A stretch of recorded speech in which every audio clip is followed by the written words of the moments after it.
Take your stinking paw off me, you damn dirty ape! No! Are you a pet? No. You're not a pet. He'll be a little skittish at first, but we'll integrate him. It's gonna be okay. Caesar is home. You heard it up top. Instead of traveling through space, this time we're staying on a familiar world as that world slowly turns into the rise of the Planet of the Apes. Here with your hosts, Colin, but you'll notice the green flecks in my eyes. I'm getting smarter. This is Mike Reese. I'm an orangutan. This is can't remember any character's name in this. I guess Jeezer, I guess? Sees Jacob. Jeezer. Jeezer. Jeezer is home. Yes. Is home. We are podcast. Why could be Jacob? You can't tell me you know what James Franco's character's name in this movie is off the top of your head. I just looked at it, but yeah. I was going to say, how about Koba Kaba? It'll be That's good. I like that. Yeah. Jay Kaba. Jay Kaba. Maybe Juke. Dr. Is that the gorilla William Duke? Rodman. I can't remember. Buck. No, that's Buck was the gorilla. That's right. You're thinking of the basketball player Rodman, Jacob. That's right. Yeah. That's who they named the character after. So if you haven't figured out by now, listener, we're back, going ape. Like we said, we're rising to the Planet of the Apes. That's right. That's right. Now, if you remember, we last left off with Tim Burton's 2001 sci-fi epic Planet of the Apes. Back in September time. That's right. Yep, that's right. Turned into a whole month of Tim Burton talk, and then we did Spooktober, and now we're back here in Apevember, I guess. We skipped over. Yeah. We didn't do an Apes film in October, so it feels like even though we did that Tim Burton one, since it was so themed to that theme, it feels like it's been a minute, right, boys? Yeah. And it kind of... It makes sense, though, thematically, too, because after the Tim Burton one didn't get great reviews, there was a bit of a break. It was a little while before we got this new version of Planet of the Apes that we're going to start talking about today. So, but only a decade, though.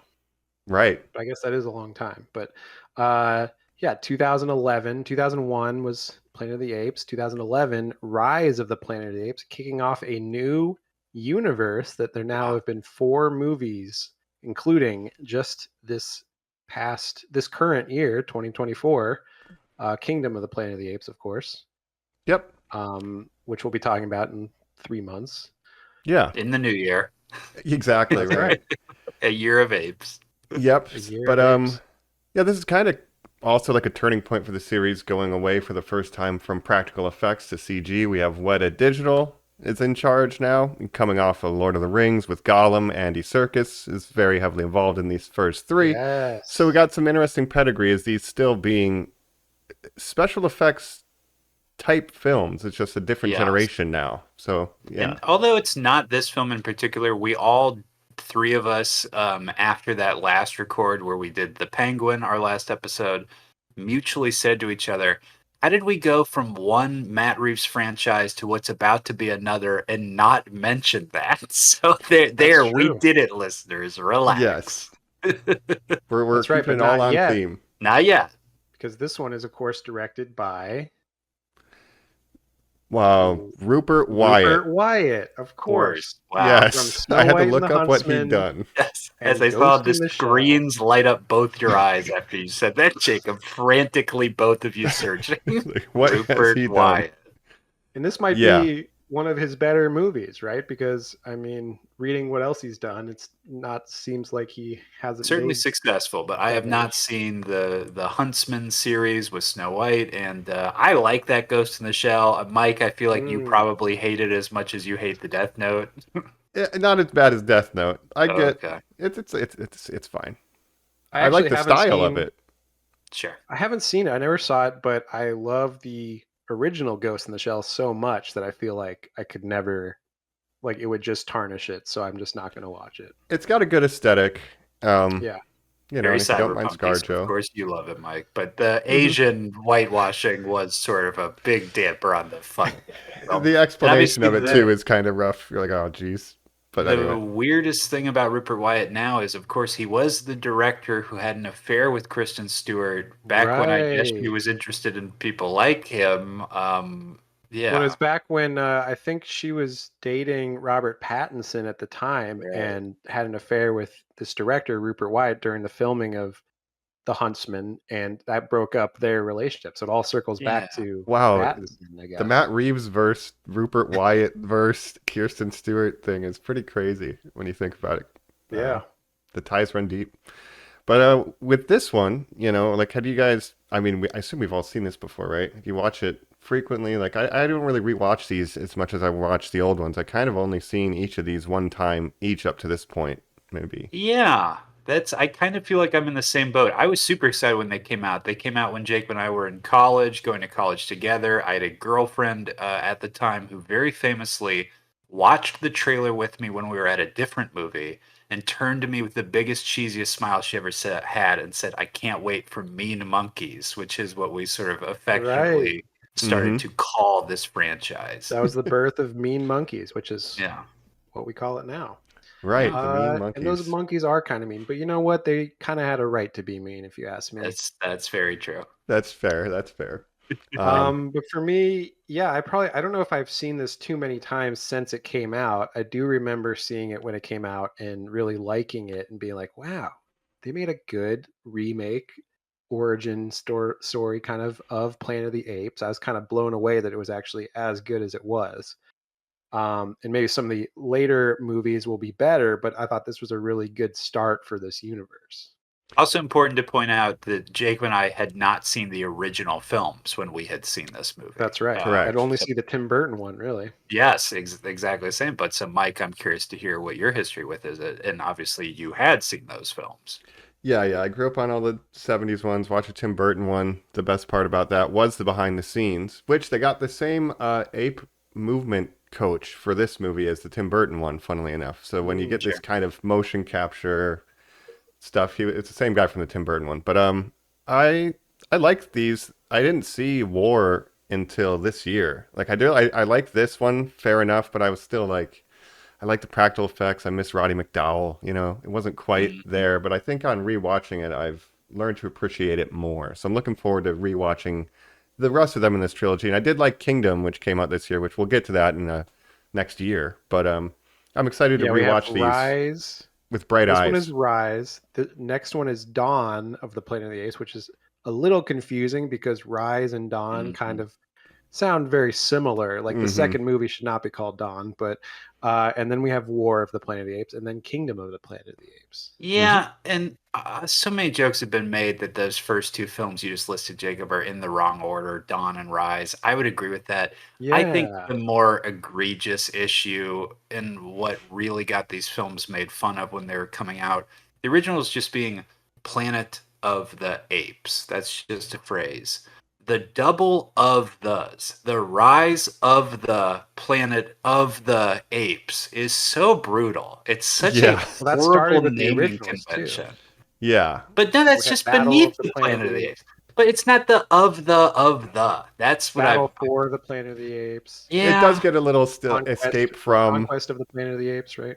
They are Battle for. mouthfuls. These are uniquely mouthfuls in the repetitive filler words that I really just cannot stand. Yeah, Yeah, it it's should just not. be called Rise of Ape Planet.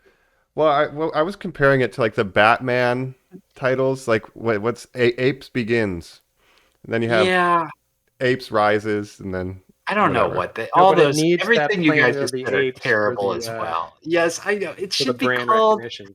It should be called just Rise of the Apes, I guess. Like I know that's dumb. Yeah, I Yeah. Just don't call it know. Rise, a Planet of the Apes film, Yeah. like the Well, here's what I subtitle. would I say don't know. about The Book of Saw. Yeah, no, go ahead. The Book Rise of Apes. versus Dawn. I think it's interesting because this is sort of the rise of the apes, this movie, and then the next movie is sort of the dawn of the planet, right? Yeah. So we get the Like, apes origin story in this one, but it doesn't become Planet of the Apes until the next one. So it kind of makes right. sense in that way. If you, We were also stuck in this Mhm. subtitle world from studios where isn't Amazing Spider-Man 2 called Amazing Spider-Man Rise of Electro? And then isn't it called Dawn of Justice, Batman vs. Superman? Like, you're just getting these, Oh, again, kind of dumbass filler words. yeah. yeah, yeah, It's brutal pulling logos for the artwork because there's just so many words. It's like they're always the Yeah, logos are really awkward too, just because of the fillers. So I agree. it sucks. Yeah, I don't know. I don't know either, but I think I don't know.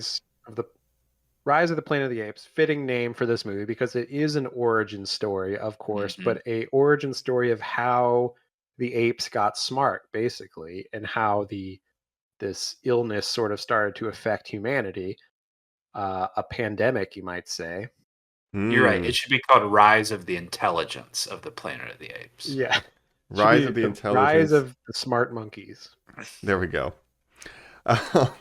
Well, if we're good monkeying around up top, I say we could jump into it if you feel like it. Let's jump into it. Let's do it. Caesar is podcasting. We're back here on Normies Like Us, where we're rising, much like the Planet of the Apes, as we are watching Rise of the Planet of the Apes, the 2011 hit film that kicked off a franchise, as we said up top. Now, if you're not watching along, which I always urge you to do, you won't see the intense sign language we're all using to communicate between each other. That's how we're talking right now. We're actually using one of those translator apps to. Oh, Mike's I'm showing fealty supplicating. to me. Let me just Yes. tell him it's okay. Now it Thank is you. interesting, Jacob, that you're recording from that window you're always behind. That very important looking window. Yes. Yes. If you will, it's a symbol. It's a symbol for my wanting to be out in the world and be a free Mm. ape. Oh, dang. It's like a metaphor. I wonder if that'll come in the future as some Right. sort of major symbology, this window that It you've was got going out. so hard on you, Jacob, when I took you for a walk in the park and you had that leash on and you saw a dog also had a leash on. I could see the moral quandary in your Yeah, eyes. I had my Yeah, clothes on. Am My I a hunting clothes pet? underwear. that's right. But of course, yeah, this is an origin story to essentially get to where we'll get to in the later movies of the status quo of the Planet of the Apes, essentially. Hmm. But do you guys like this origin story? Do you like the sort of course, the whole Alzheimer's, trying to develop a cure for Alzheimer's and all this stuff? What do you guys think about this? Well, I'll stick to the timeline stuff for my answer Yeah. and let Mike talk about the Hmm. delicate nature of humans losing their memories. Yeah, But I'll tackle Yeah, ALZ 112. absolutely. ALC. It wasn't Um, aggressive. She was just guarding her infant. oh my god. Uh, Well, the Favorite fizzy way this drink. film starts, I completely forgot. Horrifying. Your favorite fizzy yeah. drink. I guess I'll just pause us to ask a question real quick and say, what is the timeline of this? Are we all agreed that I guess this does lead into the films that we saw? This all could be one timeline. Well, I sort of, I yeah. But it I brought it up. leads to yeah. Sorry, good. Well, I've just that I had an issue when we watched the Tim Burton one that it seems like they danced around using the same names. We all pointed out very astutely. No, the interesting thing about that film is it is actually a Planet of the Apes. They do go to a different planet, so I guess it makes sense. We talked a lot about the differences between reimagining and Yeah, continuation. Hmm. What is this film? I look at it as a reimagining, but it's sort of a branching path, right? So it branches off. So to where we have Kingdom of the Planet of the Apes, which is the farthest in the future that we've seen in this universe now. Hmm. Um, it's sort of a corollary to Planet of the Apes, the original one, but slightly different, right? There's ape civilization and things like that, but it's not quite to the point where they have guns and stuff, right? Right. Um, My thought is because Planet of the Apes, Charlton Heston is like the ship chronometer or whatever is like 3,900 or something. So yeah, theoretically, this could lead to that future yeah. eventually, and then they They're still in the escape and medieval create phase, another kind of. new timeline with Conquest, right? It could all fit in. And just Yeah, the reoccurrences, the name Bright Eyes, Cornelius versus Cornelia, there's a lot Caesar. of These references and things like that that are used in a way that I feel this film and the other films are pretty good in that they they have these references, but they're not like over emphasizing them in a way Yeah. that's like awkward. Like they fit into the story. Like, like the female ape being bright eyes because this drug, changes your eye color to make them brighter. Like that kind of makes sense to me. So I like that. There's one that I'm kind of annoyed with, but it has to be in there. It's better than Michael Clark Duncan, I guess, Malfoy. Spoilers, but It's you a have to have that. madhouse. That the Madhouse one I forgot. That one's Right. horrible. The other one I think is okay. It But when he works just because screams out, the other "It's one a is good." Madhouse!" Yeah. Right. That's bad. But the payoff when Like, Caesar what are you speaks, that makes that one work. No. That one's good. Yeah. There's of course I like when they're on a TV in the background is the Ten Commandments starring Charlton Heston. Nice. That's a fun tie-in. On the TV in the background, they talk about the rocket launch. I mean, Yes. so in your mind, Mike, this film leads to the films that we've watched previously, the Charlton Heston. You can see on a timeline. Okay. I could see that. And then when they go back in time and their baby's almost murdered, that just creates a separate new timeline with that Caesar, Ricardo Montalban's Caesar, doing his own uprising in that universe. So I think Which that could leads to totally the be battle, one thing. which leads to the others. Okay. So then There's that's this whole a other branch. element though with Kingdom where we see that there's these surviving humans in these bunkers, spoiler alert, that have kind of been there since the fall of humanity, basically. So that's like I guess 500 they're sort years. Of the psychic mutants of Beneath in a way, but Eventually, yeah, Give them 1,000 years. But I'm stoked to be going back to these, and I think it is smart to do like this kind of pharmaceutical explanation. It's like an interesting way to tackle it, because then you can have, like you said, like a pandemic, some kind of viral contagion that explains how eventually the humans get wiped out. How does it change? I think it's a smart angle. It's smart to have basically the drug that makes the apes smart is the same drug that causes this worldwide pandemic. So it kind of, the way that it all ties in, and I like how they kind of start seeding these little details in the background with the scientist who gets sick, right? And the rocket ship, you see news in the background and stuff like that. Like I like that they don't just like shove it in your face, but if you're paying attention to the details, it's there.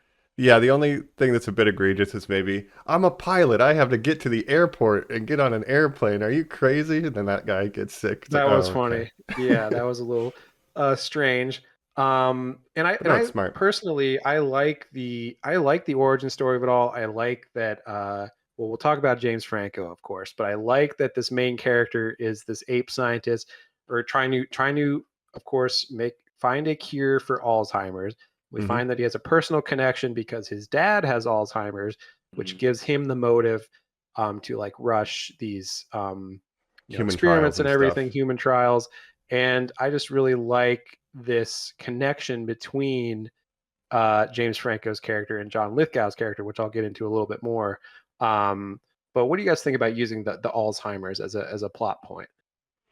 Like I said, I think it's a clever way to do it, because we could have, again, it explains how if we have a cure that's making apes smarter, because Alzheimer's is degenerative brain disease, like it makes sense that could in turn make humans go the other way. Yeah. It's the best kind of science fiction-y way you could do it. Yeah. The weird thing is that scientist does get sick because he's contaminated with the disease, he takes his mask off or whatever. But why didn't John Lithgow get the disease before he died, right? Well, James Franco's the one around it the most. Why does he not? But I guess it's because they change it from a syringe to an Airborne. An aerosol. An That's right, because that's technically ALZ 113. Right. That's the updated version, and that's why Lithgow had 112. He needs a faster delivery system, so they make it inhaled. It seems to only work because whatever it is distilled between Bright Eyes, the mother, to its child, Caesar. And that seems to be the reason there's no side effects. For all we know, Bright Eyes could have gotten like super dementia if she wasn't gunned out. I get it. See, I want to talk about desperately. Yes. But yeah, I guess the inhalant. So I guess how smart is Caesar by the end? Because he's taken both strains, then basically, right? He's, I assume, the smartest ape in the world. Yeah. Yeah, like He's Einstein Ape level, right? Jesus. Yeah, He makes all the other apes Yeah. smarter. Yeah. he is Well, Ape Uh, Jesus. we yeah, or Ape Moses.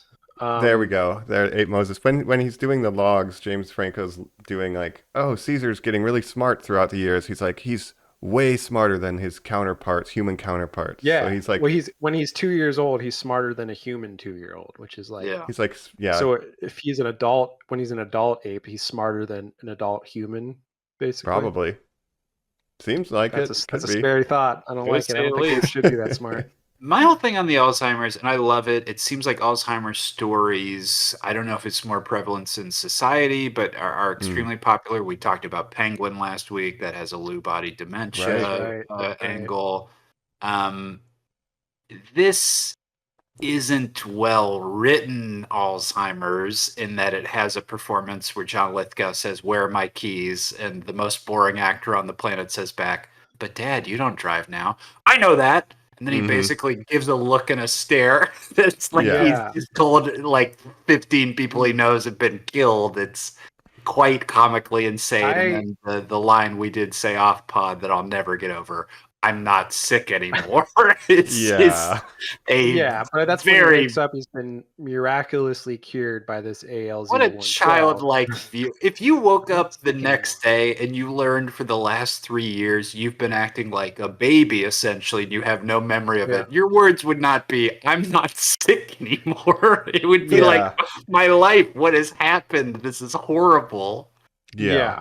I'll say, I mean, first of all, I sort of have a personal connection to this, as I may have mentioned on pod before, but my grandfather had Alzheimer's, Mm-hmm. and so I went through a very similar experience. And so when this movie came out, I actually really did identify with this because it was what I was going through at the time with my grandfather. And I will disagree with you a little bit because I think John Lithgow actually does a really good job Mm. playing an Alzheimer's patient because that's really how they act. And he acted just like my grandfather. And it Oh no. also kind of helps that he looks a lot like my grandfather. Like if I had to pick an Mm. actor to play my grandfather, John Lithgow is like sort of a dead ringer for my grandfather. Wow. So it did have that personal connection with me. So I really identified. I agree that it's not always the most subtle thing in the world. Very Um, po-faced. It's just very surface, but it's powerful because he's a very good actor. I just think the yeah. writing's horrible. Yeah, at times it's not great, and I think James Franco obviously isn't great, but I think John Lithgow At does do a good acting job. or in general? Well, uh, Can maybe you maybe both. guys name a single performance he is good in?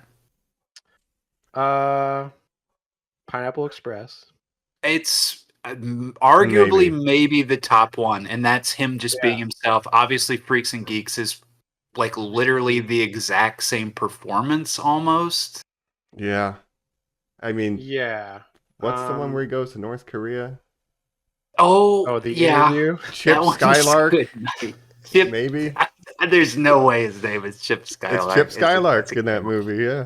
But the way that Jacob drags the dead body of Mark Wahlberg on this podcast, anytime he comes up, where you just go like, "Get this guy out of movies."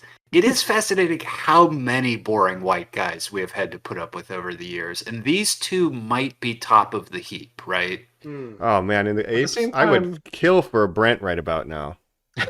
You know what I mean? yeah, I would put James Franco above Mark Wahlberg in terms of acting quality. Like, I don't Wow. think he's good In in this this movie movie, though? but I think he has been good in other movies, and he Genre, okay. certainly had a period of time where he was considered like a pretty good actor, I think. I mean, even in Spider-Man, I think Oh I like yeah. him in Spider-Man, The, but yeah, the issue with that is I'm like, oh, he's so comfortable with Sam Raimi. That's great. And then he does Oz the Great and Powerful, and I'm like, you yeah. must be stopped. Well, this Yeah. is solely like his sleepwalking through roles phase of his Yeah. career. When, well, if you remember, I mean, before, of Mhm, course, he got in all this trouble where he's mhm, essentially been canceled from Hollywood. Mm-hmm. But for a while, he was trying to project this image where he was going to like 4 different colleges at once and like doing all this stuff, making all these mhm. independent movies and things, and trying to project this image of being like I'm such an artist, I'm making these films, I'm going to all these different classes. And at the time I was like, there's no way he's going to 4 different colleges and like staying awake through all these lectures and stuff. And people Like, would post pictures that he was asleep. yeah, Oh, jeez.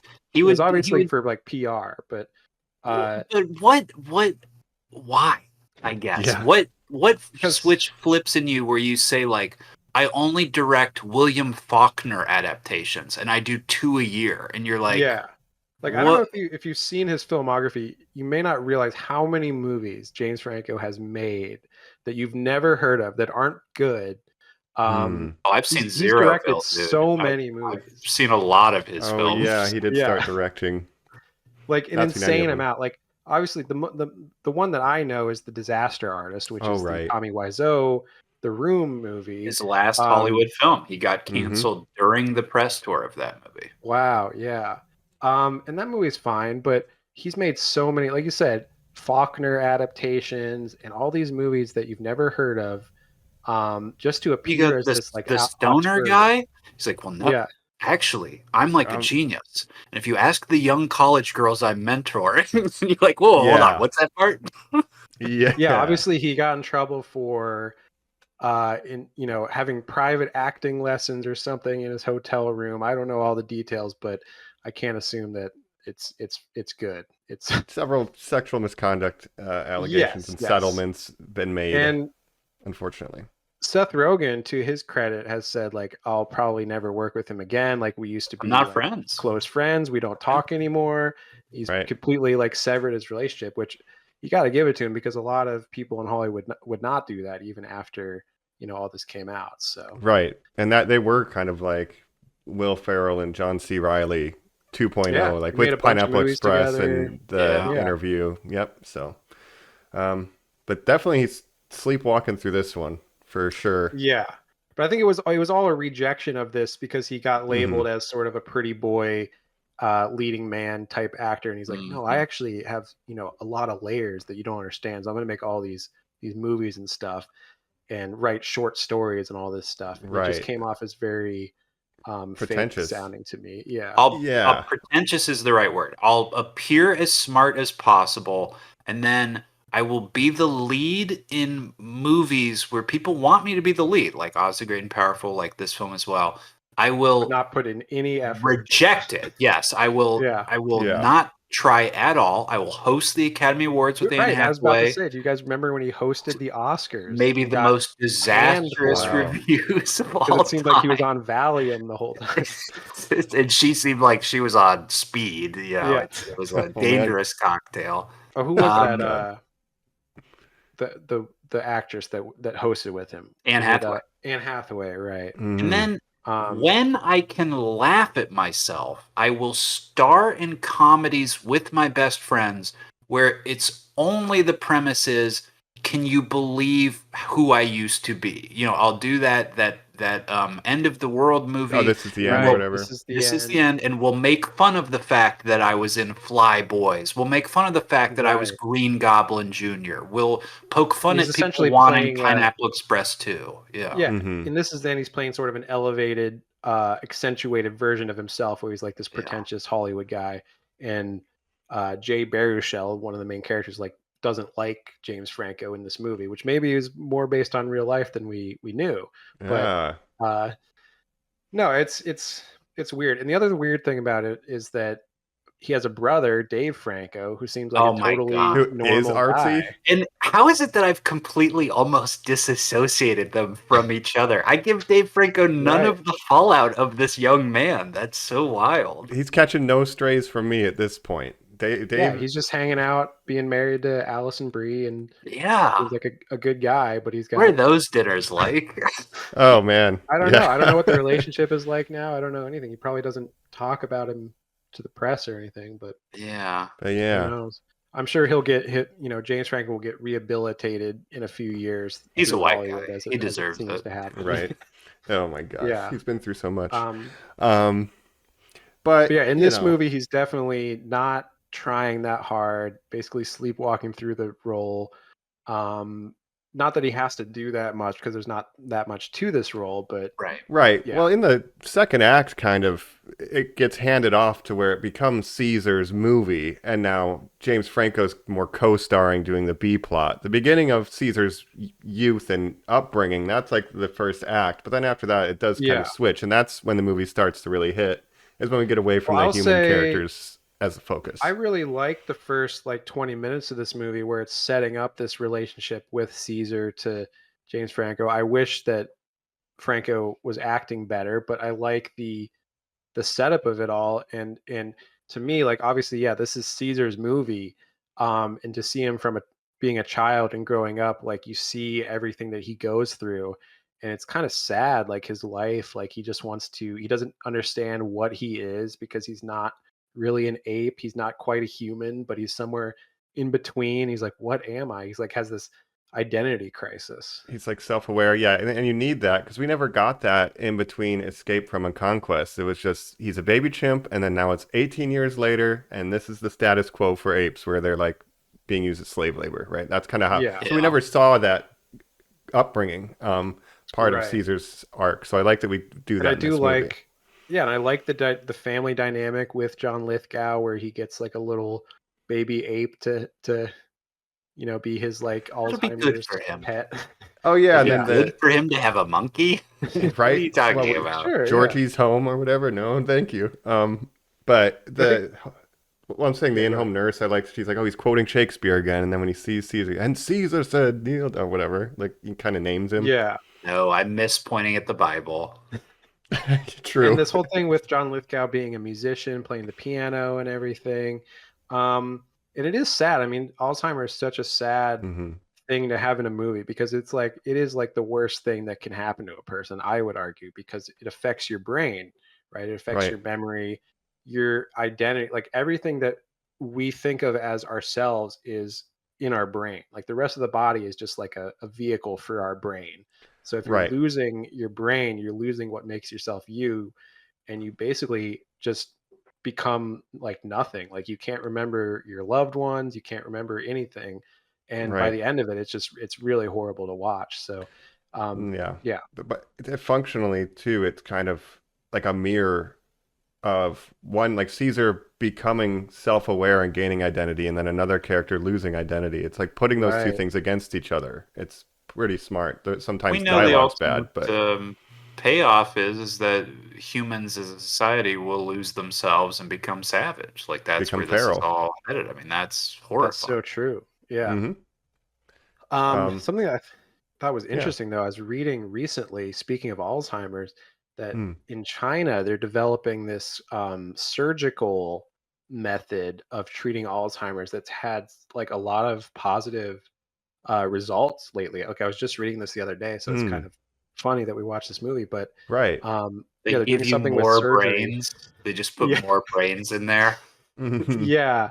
I was reading this article about it. I didn't understand all the, science and everything about it, obviously, but essentially they're doing something surgically that's having these positive results in Hmm. Alzheimer's patients, and they're doing it on humans already. They've done it like to 48 people, and they've like had success. So What? hopefully that gets developed further because like a Interesting. cure Hear for that shit. Alzheimer's would be huge. Like that's That one would of our be. top priorities as a human race. Like it's one of the Should cancer, be. obviously. There's things that we haven't cured yet that hopefully can be cured in the future. I mean, that would be huge. So Right. No, and I agree with you, and that's awesome to hear that there are, you know, ground being broken in that field. yeah, 'cause I was watching this movie and I was like, man, it would be great if ALZ 113 did exist because Alzheimer's is so awful that we could, if we could cure it, that would be Absolutely. You great. could take one injection, and your grandfather could have turned to you, Jacob, and said, "I'm not sick sick." anymore. Right. Play the Yeah. piano. Yeah. No. Okay. Well, the other, I mean, I do have a personal connection too, just because it's hereditary. So I have, Right. probably a higher Mm. chance of getting it in when I'm older than, a regular person would. So that obviously terrifies me. Right. Yeah. So hopefully they'll fix it before I'm 80. Do you remember when fucking Right. Thor, Chris Hemsworth, did that TV show where he was like, I do all these extreme challenges. It's me. I'm having fun. It's a documentary. And then on the show, he did a test for like genetic stuff, and they're like, we actually found out you have the markers for dementia and Alzheimer's at a young age, and he was like, what? It like Oh, rattled damn. him so much. He was like, I think Yeah. I might retire soon. Oh, geez. That's Like, no, it's a very. Thor got so scared. That's horrifying. If Thor No, is scared, yeah, it's absolutely yeah. debilitating. It's literally the worst thing that can happen to you. I'd rather get cancer. I'd rather anything because it doesn't affect your brain in the same way. You're Right. still you up until the end. To Whereas lose this, your you, sense of identity is terrifying. Yeah. That's why zombies are scary. Like you no Yeah. longer are you. You lose all of Yeah. that humanity and self, right? That absolutely. concept. And, like my grandfather eventually, he passed away, but it was like 15 years of this before he actually. So it's like he died twice, right? So it's Yeah. Right. this long drawn out process where you don't even recognize him as the same person. So Well, and the yeah, way you it's bad. go is you forget to eat, think, Yeah. breathe, like all these like small talk, all these things where it's just like, oh, By the end, Christ. you're just like in a vegetative state, basically, but Yeah. you're not in a coma. You're still alive. It's so weird, but yeah, Yeah. it's a terrible thing to happen for anybody. I wouldn't wish it on my worst enemy. So if we can No. cure it, if we can get ALZ 113 out I'm there, always taking that fork Yeah. out of your hand, Jacob, and turning it around so you could use Yeah. it better. we need Yeah, to as you- accelerate these human trials. Don't worry about any side Well, effects. some of that it comes into this because the company he works for, like, it's the anti-capitalist message, but he's like, this is worth more than any of our other drugs we've ever made, and it's because Right. like it is a big deal. Like if you really found that cure, like that's Yeah. a Well, what's big interesting deal. too is the company in this movie, they care about it, but they mostly care about it when James Franco tells them not only can it like cure Alzheimer's, it can make normal people smarter. And Mhm. that's when the CEO is like, oh shit, like this could be a huge moneymaker because if you can just give it to normal people to make them smarter, I mean, Shortcuts. huge. Americans Yeah. love shortcuts. which means all the rich Hey, people are going to get smarter. anything on the planet. Yeah, absolutely. I'm sure will be Yep. good for civilization, but Elon Musk would earn one of those fake degrees that he has. yeah. Actually, yeah, give it to them all because maybe they'll like have an awakening, and be like, wait a minute, this isn't sustainable. What am I You gotta I think doing? they'll stop. just make it Why do I better at ripping off poor torture people. the Then it's be more Yes. conniving. Yeah, maybe. Yeah. Like Oh, imagine if you great. give Trump the smart drug. That's what we call terrible. Koba Core. You don't want to do that. Yeah. No. Yeah. We don't want a Um, bunch of Cobas. They're running. giving me the ALZ 2000. Right? It's coming Oh. from China. But as a function of the script, it is tapping into like something very primal. Like I think that was smart of the writers to use as like, hey, this is Yeah. again, and to mirror that off Caesar becoming aware. So Yeah. great way to get that moving. And Very Sorry, I want to make Well, let's one talk more about- joke. Can you yeah. imagine if they gave Joe Biden ALZ? oh man, You'd Jack. come alive. Hey, Jack, they call me Bright Eyes, Jack. He'd be like Joe Biden from a decade ago. Joe Biden Biden Eyes. from 2008. Yeah. Yeah. Yeah, Biden yeah. Eyes. We're doing NATO. Jack. Biden eyes. They call me bright eyes now because my eyes change color. Look at my eyes. That's right. Your Come on, eyes Barry. change color. You gotta put that cigarette out, Barry. We're going dancing. Oh my goodness. But let's talk about how this movie opens up. Let's get into it, right? Oh It yeah. opens up with the monkey being shot in a boardroom. It's the Right. craziest image I've ever seen. What drops you first- right into the action. They're testing the ALZ 112, and they're testing on a certain ape called Bright Eyes, right? Mhm. And it seems to be working. So, like, all right, we're taking it to the board right now. Mhm. But then when they try to get Bright Eyes out of her cage, she's acting very aggressive and stuff. As we later find out, it's because she has a little baby Caesar, and she's being Now- protective. Yeah. Now, how Yeah. did that ape handler not realize that that ape was pregnant and That ape handler's had the a worst. baby? So Deserve to I- die from that disease. I've later. I've seen this brought up online. They're like, when animals are used in trials, they are very carefully, intake. Like we're Right, making probably sure they're healthy. neutered It's like they would have Probably definitely known sterilized. that Yeah. she's Yeah. pregnant. Yeah, Well, yeah, easily. but or they're just bad at their job because we got to make money. Yeah. But anyway, yeah. Right. It's all Well, let's about the throw some names corporation. out. So the boardroom, Jacob, you said it's David David Oyelowo. Oyelowo. Mm, Go ahead and say it again. David Oyelowo. Thank Nice. you. Who, Probably played, most famously Martin Luther King, King. Jr. Yeah. That's Mhm. right. And he's the evil capitalist, money over everything mhm. type of guy. James Franco's boss. James Franco's boss. James Franco is a scientist. Yeah, a very virologist. believable. Give him his flowers. He's a virologist or Yeah. something. I like the science dialogue. It's like, but the data's conclusive, sir. We have so much data. It's like, okay, It doesn't James. matter anything about your data. No one will fund your drug. Right. Exactly. That's what I don't understand too, because once they find out Like, that she wasn't being aggressive because of the drug, but because she had a baby, like you think they could go back to the board and be like, "Yo, check it out. It's not because of the drugs," and then they would start funding it, but apparently not. He just didn't like being made to look bad in front of the board. That was about Yeah. his pride. Yeah, he's like, "No, fuck you, James." You know how Franco." much it would cost to dissect and test those animals on what was in their blood? Well, if you're saying it's so expensive, why kill them then? I guess so. Your other plan is just to have them euthanized. Right. It does take Well, wild they gotta swings, put 'em like down. kill all 12 of these apes now. It's so crazy.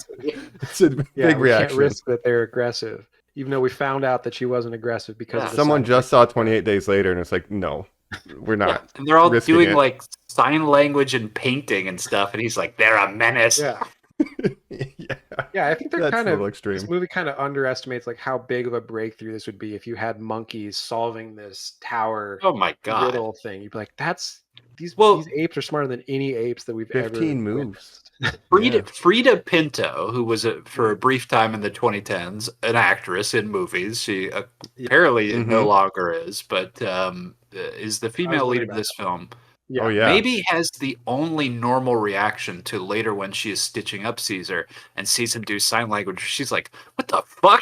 She's like, what Yeah. are you doing?" And he's like, "Oh, I taught him like a word or two." And the look on her face is like, "No, that's not normal. I'm around these apes all day, every day. I know that they don't have like intelligence like Right. this. This is insane." Yeah, this ape has the intelligence of a 5-year-old child. That should be like the biggest news in the world. It's signing your name. Like it knows who you are. That's Yeah. crazy. Yeah. But James Franco's presenting this drug. Obviously, Bright Eyes escapes, wreaks a bunch of havoc within the building, and smashes through the glass of the boardroom and causes a Security. big scene. Yeah.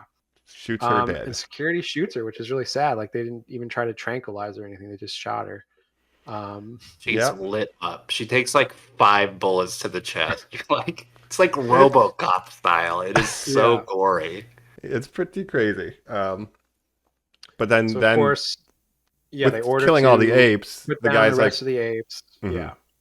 The ape handler's like, you know what? I can't do it anymore. We found this baby. I just put down 12 apes. I'm gonna go home and cry, probably. yeah, I Yeah. killed myself tonight. And so, Jacob, when you said you love the familial connection, you talked specifically about James Franco and his father, his sick father in this.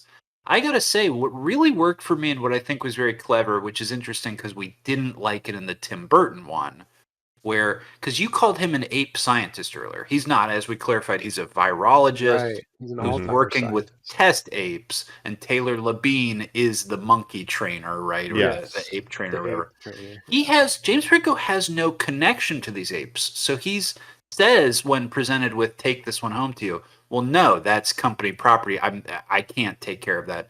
And the relationship that he gains with his little adopted son, I found to be very effective. That he's like, well, no, we Yes. have this whole routine. It's been 2 years, and my life is that I have my little boy who I put in tiny little sweatpants, and I give him hugs, Yeah. and he loves me. He swings around the house. No, that's what I He's loved got a about bedroom his kind of like first, Sonic.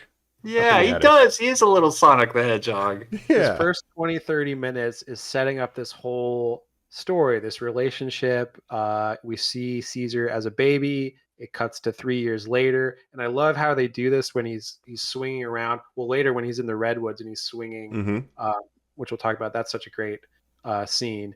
But we see he's living in the attic now. He's got his own little bedroom, but he needs more space because he's an ape. He needs to be swinging around on the trees, and he's got this circular window, of course, that he can look out on. But he can't go outside because he obviously goes out once, has an altercation with the neighbor, and so like you need to stay inside or we're gonna, animal control is gonna take you away. So there's that angle to it as well. He keeps signing necklace and pointing at the window, and James Franco's like, no, that's a window, not a necklace. And then he keeps signing Religious religion. symbol. yeah. Oh, it's not a religion.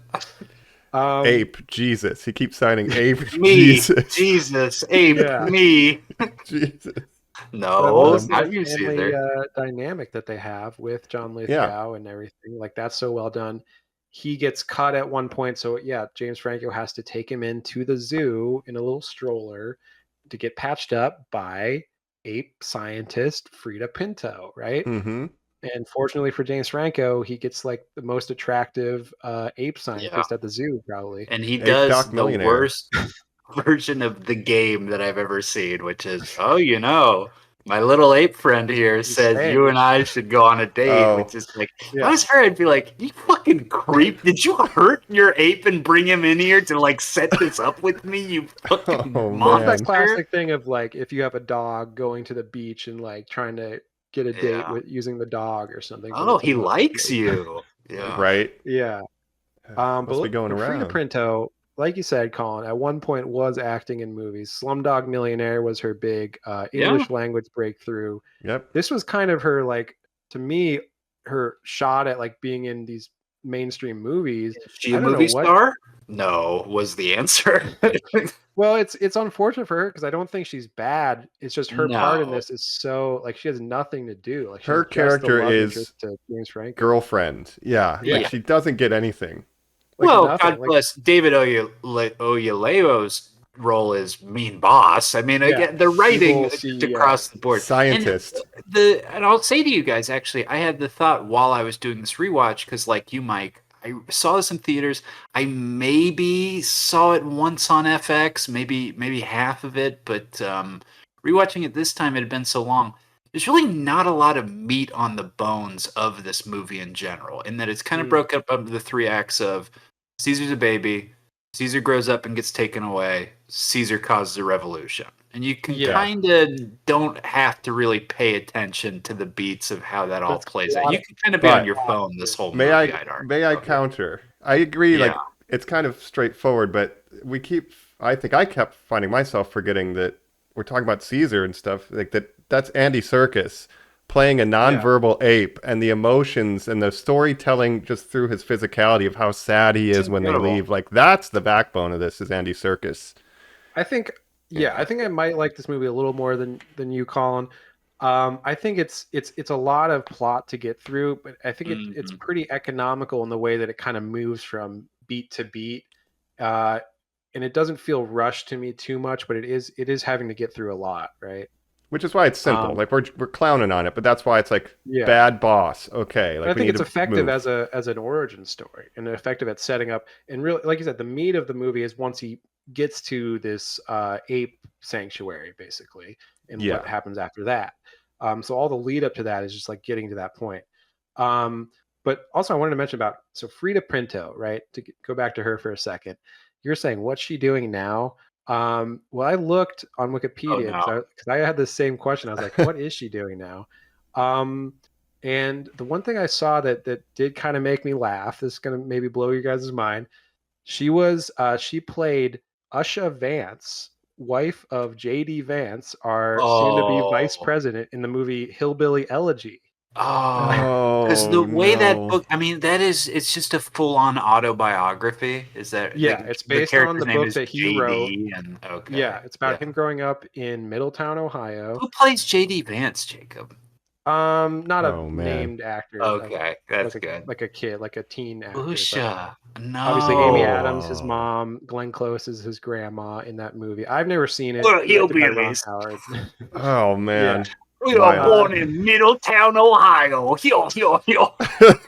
Oh shit! Yeah, man. Like, that's what she's doing now. She's playing. Middletown, Ohio is in a mountain. What is this? That's the thing. So us being Ohioans, one of our good friends not only grew up in Middletown, Ohio, but went to high school with J.D. Vance. Yeah, so kind of funny there. Wow. But Middletown in this book, Hillbilly Elegy, is portrayed like it's Appalachia. It is not Appalachia. It's in the ghetto. He's like just dragging his hometown, right? Like this place, everybody's so stupid, right? It's kind of that's gators and swamp trash. And you're like, well, that's no. the message of the book is that these poor white Ohioans are all addicted to opiates, and that's why because they're lazy. including his mom. So, yeah, fuck that So, guy. But sorry about your role. Frida. but that's You what she's shouldn't doing have now. It's like, done why that. didn't You she know become a bigger better. star? Like Slumdog Millionaire, she was good in. Yeah. She apparently, I was reading, like she doesn't have a huge like following in India because people in India see her No. more as a English language actress. So she never got a following in India. So she doesn't do too many Indian movies. So Dang. I remember don't know. the strange fallout from Slumdog was that the three lead characters, herself included, were excluded from Bollywood productions Yeah. because they just felt like they were such turncoats by starring in a Hollywood film. So that's Wow. what a world. And she was must have been. dating Dev Patel at this time. Like she was Mhm. dating. They met on Slumdog Millionaire. They were dating for a while, including during the making of this movie. Wow. But yeah, this felt like her audition to be the love interest to a boring white guy in these movies. And You could be the love interest to Batman, if you play your cards Yeah. right. You're like, oh, great. Yeah. So I don't know. Unfortunately, her role is very, Yeah. doesn't get much to do.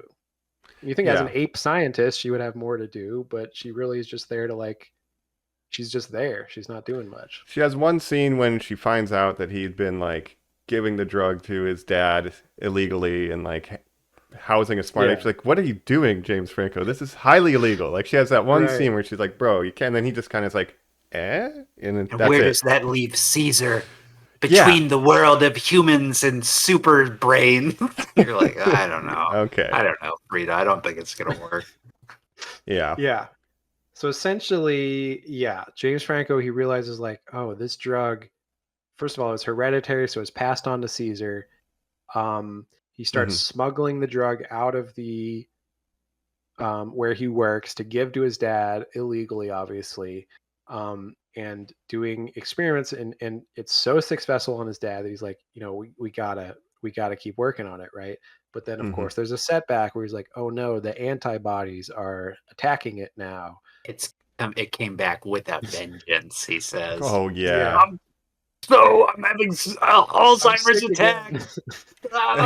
I'm sick. If he had said I'm sick again, I'm like, Dad, you're so self-aware. Yeah. But that leads to the altercation that gets animal control called and Caesar inevitably put into the thing is when John Lithgow gets in the car and crashes into the neighbor's car, and he's poking his finger in his chest, and Caesar doesn't like that. And that's kind of what I like about it too, is that the whole John Lithgow plot is so tied into what's going on with Caesar, where you're right, that is the inciting incident for Caesar to get taken away. Family. He gets in the neighbor's car because he's confused. He thinks it's his car. This neighbor is such an asshole, man. Fuck this guy, right? He's a pilot. He's got to get to the airport. A guy next to him has a wild animal as a pet. Can you imagine if you lived next to a guy and you were like, no, my chimpanzee's friendly? You'd be like, we can't play. Go over to that guy's house. He's insane. Right. Yeah. Right. Obviously, at this point, they're taking Caesar to the Redwoods. They go across the Golden Gate Bridge. Obviously, this is set in San Francisco. He goes to the Redwoods. He swings around on the trees. It's horrible, Jacob, because just think a few years just before that, all those people were being replaced by those plants, and then they had to deal with these monkeys replacing them. That's right. Man. And 4 years later, Godzilla's going to come. It's a rough time for San Francisco. No. Yeah. And I was thinking, there's this new movie called Venom 3 that's also set in San Francisco. So not really. Venom, honestly. Goblin Jr. and Venom? Venom, I would Planet say of the Apes crossover. One scene is maybe set in San Francisco. Well, Venom 1 is set in San Francisco, but yeah. Well, he lives there. What if Eddie met Caesar? You bunch of talking monkeys out here. Yeah, something like that. Yeah. We want to eat them. But anyway. Of course, it goes without saying. The second Venom film was directed by Caesar the Ape, not Andy Serkis. It was directed by Caesar the Ape. This digital ape directed those films. The first ape to be nominated for an Academy Award. That's amazing. For directing. Think about Should he? Let's just talk about it a little more for a second as we're going through the plot here. Let's talk about Andy real quick. Should he have been nominated for an Academy Award for this? I think this is the most revolutionary performance that has happened on screen in years. Is this a bigger role for him than Smeagol, aka Gollum? I think, well, because Gollum was so revolutionary at the time.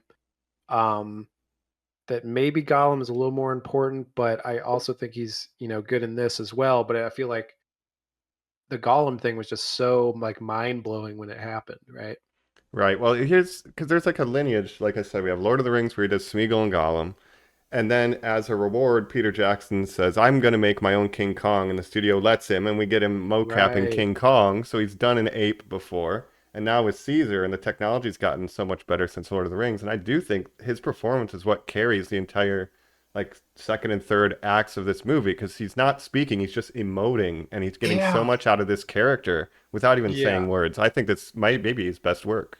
This first series of of all, movies. Gollum's bigger because, like Jacob said, first the best. Like you're Yeah. proving Yeah. you can change the technology. But I agree with you, Mike. These films are literally built around like, well, maybe Andy Serkis as a star can like be a digital character that carries a movie. Do you think that's possible? And it is. and that was It's huge too, answer. because Yeah. Gollum obviously looked incredible for the time. This is a decade later, so the technology is a little better now.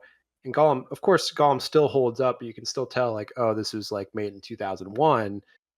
So even in 10 years, like it's come a long way. So I definitely agree that like, yeah, he's first of all, yeah, he's great in this movie. Caesar, first of all, Caesar as a character is just like the best character. Like he's such a, I was just thinking like Caesar, he's just a little guy. I love him so much. I want to give him a hug. And then later he just becomes like a badass, and Mm-hmm. like how can you not like Caesar, right? He's just the It's best. you Love know, Caesar. obviously there is some power to the fact that narratively with this film we see him born, and in another film we will see his funeral. Like we have seen the Yeah. full breadth of the life of And then what we'll becomes see the most important character of all time The to certain revolutionary and then we see of hundreds his of years in the yeah, future, and he becomes a legend, a basically. deity. deified, Yeah. yeah. People are Um, basing religions around him. right. And so It to all get started in that, James Franco's attic. it's all started in James Franco's attic. And yeah, so I think Andy Serkis really doesn't get enough praise for this role in all three of these No. movies. It's incredible. Especially Yeah. this one, because he says, like, he speaks twice, maybe ever in this Right. one, like 2 words. I remember seeing this movie when it Yeah. came out, and when it gets to the point where he speaks, like I did not know that was going to happen. I was not prepared, and I was like, I was blown away that he said I no. predicted in the car on the way with my girlfriend to see this movie. I was like, I bet the last scene is him talking. She was like, I don't know. You think Right. so? When it happened, she was like, she made like a Right. big crazy face while we were watching. You, It of was course, great. famously wanted the Raptors to start speaking in Jurassic That World. was my I wanted other that. I want that prediction, too. was Once you that pitched that. in the mean, dark-colored raptor would say, "I'm gonna eat that little girl." And The it never came Indoraptor. true. I wish Yeah. it would have. That's the best one of that trilogy, though. It is so crazy. It is, without a doubt. Yeah, Yeah, Right. Dino Crisis, the movie. But we'll do all those one day. yeah, we haven't done that. Could be a long form We'll go eventually. from apes to dinosaurs. We'll wait for ScarJoes to come out. Yeah. Oh. But we have Brian Cox is running this ape sanctuary, and then we Yeah. have Draco Malfoy Yeah. working there. He Draco. hates Jacob, apes. you said the disease is hereditary. I would argue there's some succession to this disease. Hey. Okay, I totally forgot that Brian Cox is in this movie. So when he showed up, I was so happy to see him. I was like, oh, it's Logan Roy from Succession, my Oh, favorite show. It's William Stryker. Fuck off. Yes. Yeah.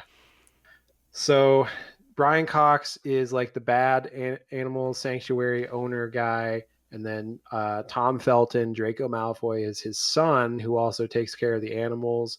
But I is did not abusive know to that was them. his son. Yeah, they kind I of think it's supposed to mention be. it offhand. Yeah. Also, Yeah. his name is okay. I'm gonna look this up because this is a reference. Oh, His name- yeah. Tom Felton's name in this movie is Dodge Landon, which, if you remember, Oh, right. in the original Planet of the Apes, the two That's- astronauts that were with Taylor. Oh, were is named that Dodge true? and Landon? Yeah, I Yep. hate that. Well, James Franco is Will Rodman, and I think the Rod has to be for Roddy McDowell, and there's probably some other reference in there. But, Oh yeah, Mike. Yeah. Interesting.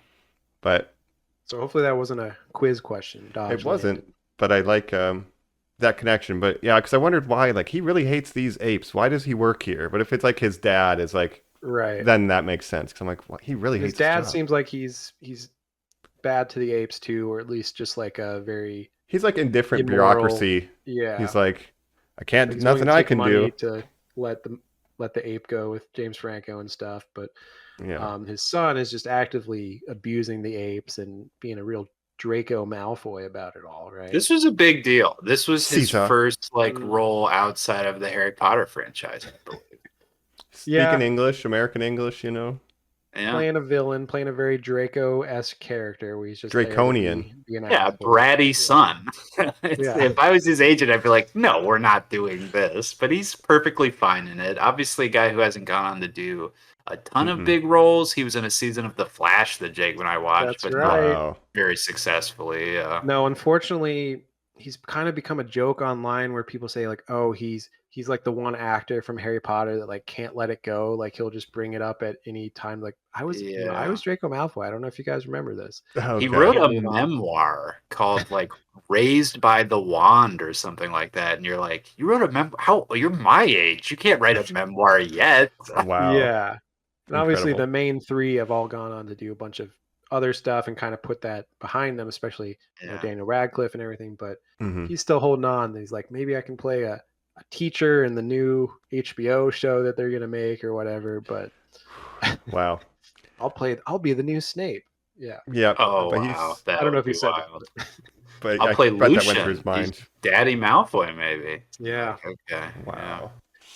What a world. I mean, he was always good as Draco, but maybe got a little typecast as the bratty, asshole, basically. Well, like Colin said, mean son. Like that's exactly. And he gets a wand. He has an electricity wand. You know, right? Like it's a madhouse. It's a madhouse. Slytherin's a why madhouse did he say too. that? Because he likes Tom riling up Heston his said little apes. Yeah, I don't know. This is a madhouse. But this sequence of Caesar trying to, once he realizes he's being left, first of all, heartbreaking performance. Very sad. He's banging on the glass and breathing heavy, like, no, like I can't stay here. Will Rodman, what are you doing? You know, and then the abuse, he's getting the hose. It's like Rambo. I'm like feeling so bad for this guy. Oh, you know what I was thinking? It goes from dementia drama to the Shaw Shank ape. Yeah, it's a prison escape. Yeah, you're just like, that's wild. He's getting jumped in the yard, bro. It's seeing him get bullied by the other apes where he's trying to integrate. Jumped into Kova's gang. Yeah. Take those pants off. Yo, it's getting wild. You think you're better than us because you wear clothes? Because your little hat. And what about his clothes? It might cause problems. Good. Like, okay. Of course, the ape that's bullying him at first is Rocket, who he later befriends, right? So he's smart enough. He's like, okay, Rocket is like the leader. I'm going to like out alpha him and then make him my friend and make the rest of these guys my friends. What's like a metaphor you could say, Jacob, to express that? Would you pick up like one stick and would you like put them all together? And what would you specifically say? It might be like weak if they were alone, but maybe. Okay, but. Oh, yeah. But ape strong together? Yeah. Why Jacob say that? But we meet all his buddies. We get the orangutan Maurice, who becomes a great character throughout this franchise. We love Maurice. These are like Pope, you could argue. yeah. These are like Caesar's OG squad that we will see in later movies that are kind of his lieutenants later on, right? So we have Rocket, we have Maurice, we have Buck, the gorilla, who's kept in a separate thing, and very sad because Buck later, of course, sacrifices himself. Yeah, that's what he has to do. By helicopter. Yeah. Yep, but that's and how we've got Koba, who becomes his little Judas. When but Koba's not in the animal sanctuary. He's being tested on. Oh, that's because he's even like older and crazier, is what he they bails say. Him out. That's right. Unfortunately, they chose an evil ape to test the ALZ 113. Yes. Get that mean-looking one. Yeah. Pump and full all the weird stuff we've been making. This batch is extra kooky. Like, you know how like we were worried that it made that one ape aggressive? Let's get the most aggressive looking one for the next trial. Give me that one that looks like Scar from The Lion King. Yeah. The one that has like a fucked up looking face with a weird eye. He just looks evil. Just mean. And of course, he becomes Caesar's nemesis in these later movies. And it's a very Shakespearean thing where you have the ultimate good ape, Caesar, and then basically Scar to Mufasa is what Koga Claudius is and to Hamlet. Caesar. Yeah, It's absolutely. Magneto and Charles Xavier. We could live with the Yes. humans. No, we can't. Yeah. Yeah. Yeah. Scott stakes. But this is his crew, yeah. Yeah. So he befriends them all. He gives them cookies. Why Cookie Rocket? He makes Rocket hand out the cookies. He's like, no, now you're my underling. So, Yeah. my cat's name is Cookie. I did not name my cat that. The shelter did. But I love this movie, and I love this line so much, as Jacob pointed out, that sometimes when I pick her up, I say, "Why Rocket Cookie?" as I sort of like move her around the room, and she gives me this very sad-looking face. So, Yeah. No, that Famously works. love this quote from Yep. this movie. why Cookie Rocket? The funniest Cookie line Rocket. in a movie ever said that year in 2011. I remember just thinking, Which is only in sign language too, so it's just subtitle that you comes have in. to Why read Cookie it. Rocket? That part. Why Cookie Rocket? It's just a question we should all be asking ourselves at all times. Why Yeah. Cookie Rocket? Yeah, it's pretty much the biggest thing we need to be working on. Why Cookie Rocket? Come on. That's what my WWJD bracelet says. Why Cookie Rocket? YCR, yeah. Yeah. Or WCR. And Caesar kind of befriends Maurice the orangutan, who's kind of like. Now, this is what I was wondering. Speaks sign language a little bit, so they can Yeah. chat. Yes, he already knows. Maurice seems smart, and I don't know if this is a plot hole, but He's he's smart already, already yes. taken the drug because he's smarter than an orangutan should be before. He's takes it. observant. Yeah. Like he's like noting things. And he can have like a conversation with Caesar, which I'm pretty sure real Yeah. apes that know sign language can't have a So conversation at that level. let's talk about that real quick. This is all based on a phenomenon from the 90s called Coco the gorilla. Do you guys remember Coco the Right. gorilla Mhm. was the Yes. first animal we taught communication to. It was Out of like 14 words or something. yes, Not a whole and it was a language. huge, long scandal where eventually it was revealed all of that was a lie. The trainers admitted that all the signs and signals he was using were a lie. And his number one favorite thing, and what they got in the most trouble for, he would coerce female staff members to take their clothes off. He was obsessed He's with kind of a seeing bare pervert. breasts. And the handlers Wow. would say, well, you actually have to do it because Coco's asking for it. And it's like, Right. Wow. what is going on here? So how did James Franco and Coco like Wow. share Oh, the man. same wavelength? It's That's why they took insane. Caesar's shirt off. Yeah. But I think with Not Coco, allowed it's like, here. yeah, you can teach it like the word for food, and obviously it wants food, yes. but it'll learn the It's recognition great. of like, oh, if you do this, that means food. Okay, I constantly want food because I'm an animal. Right. But you can't teach it complex It language. doesn't know what it doesn't even know food. It has no association to other than this gesture means I get a treat. I will It's like a always do this Pavlovian gesture. It's response. Pavlovian, yes. Yeah, it's like exactly. why Cookie Rocket, Yes. Yeah. I can't say like, what is Caesar doing? Like it's not How are you? Oh, sentient to that Coco level. good. Coco have hard day.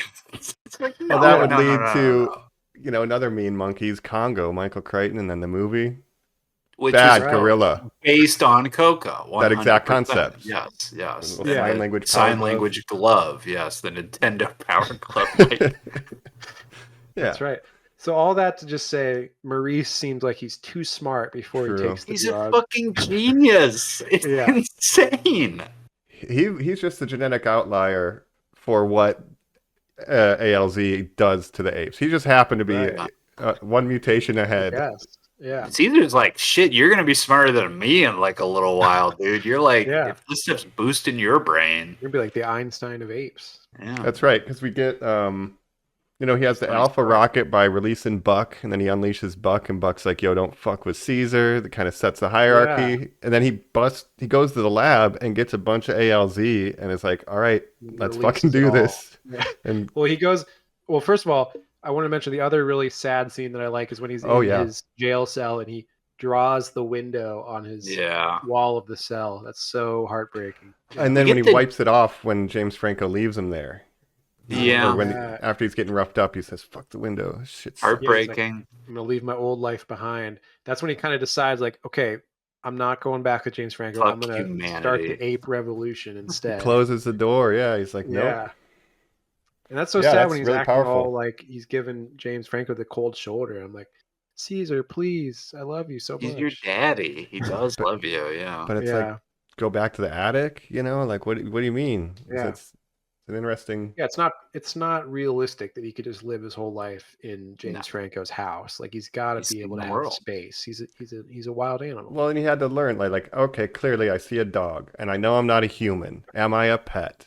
He says I'm not a pet, There's that but I have a scene- leash. That great scene where he's like, James Franco opens the back of the car and he's like, "Come on, let's go, buddy." He's like, "No, I'm getting in a seat like a human." Mm-hmm. Great moment. Yeah. Let me drive. Give me those keys. Let me drive the car. Come on. But I'm it is basically just, 4. right. It's his arc, though. Yeah, it's like literally becoming self-aware of like, okay, I'm an ape, but I'm like also smart. Why? Because of this drug. Okay, well, how can I fit in? Make other apes smart. Yeah. Like he's slowly he's creating He his says, own "What place in a am world I?" that he doesn't Yeah. fit in. Yeah. What am I? Wow. It's an identity crisis. But Where do I fit? Yeah, And if nowhere, he's like, then well, what?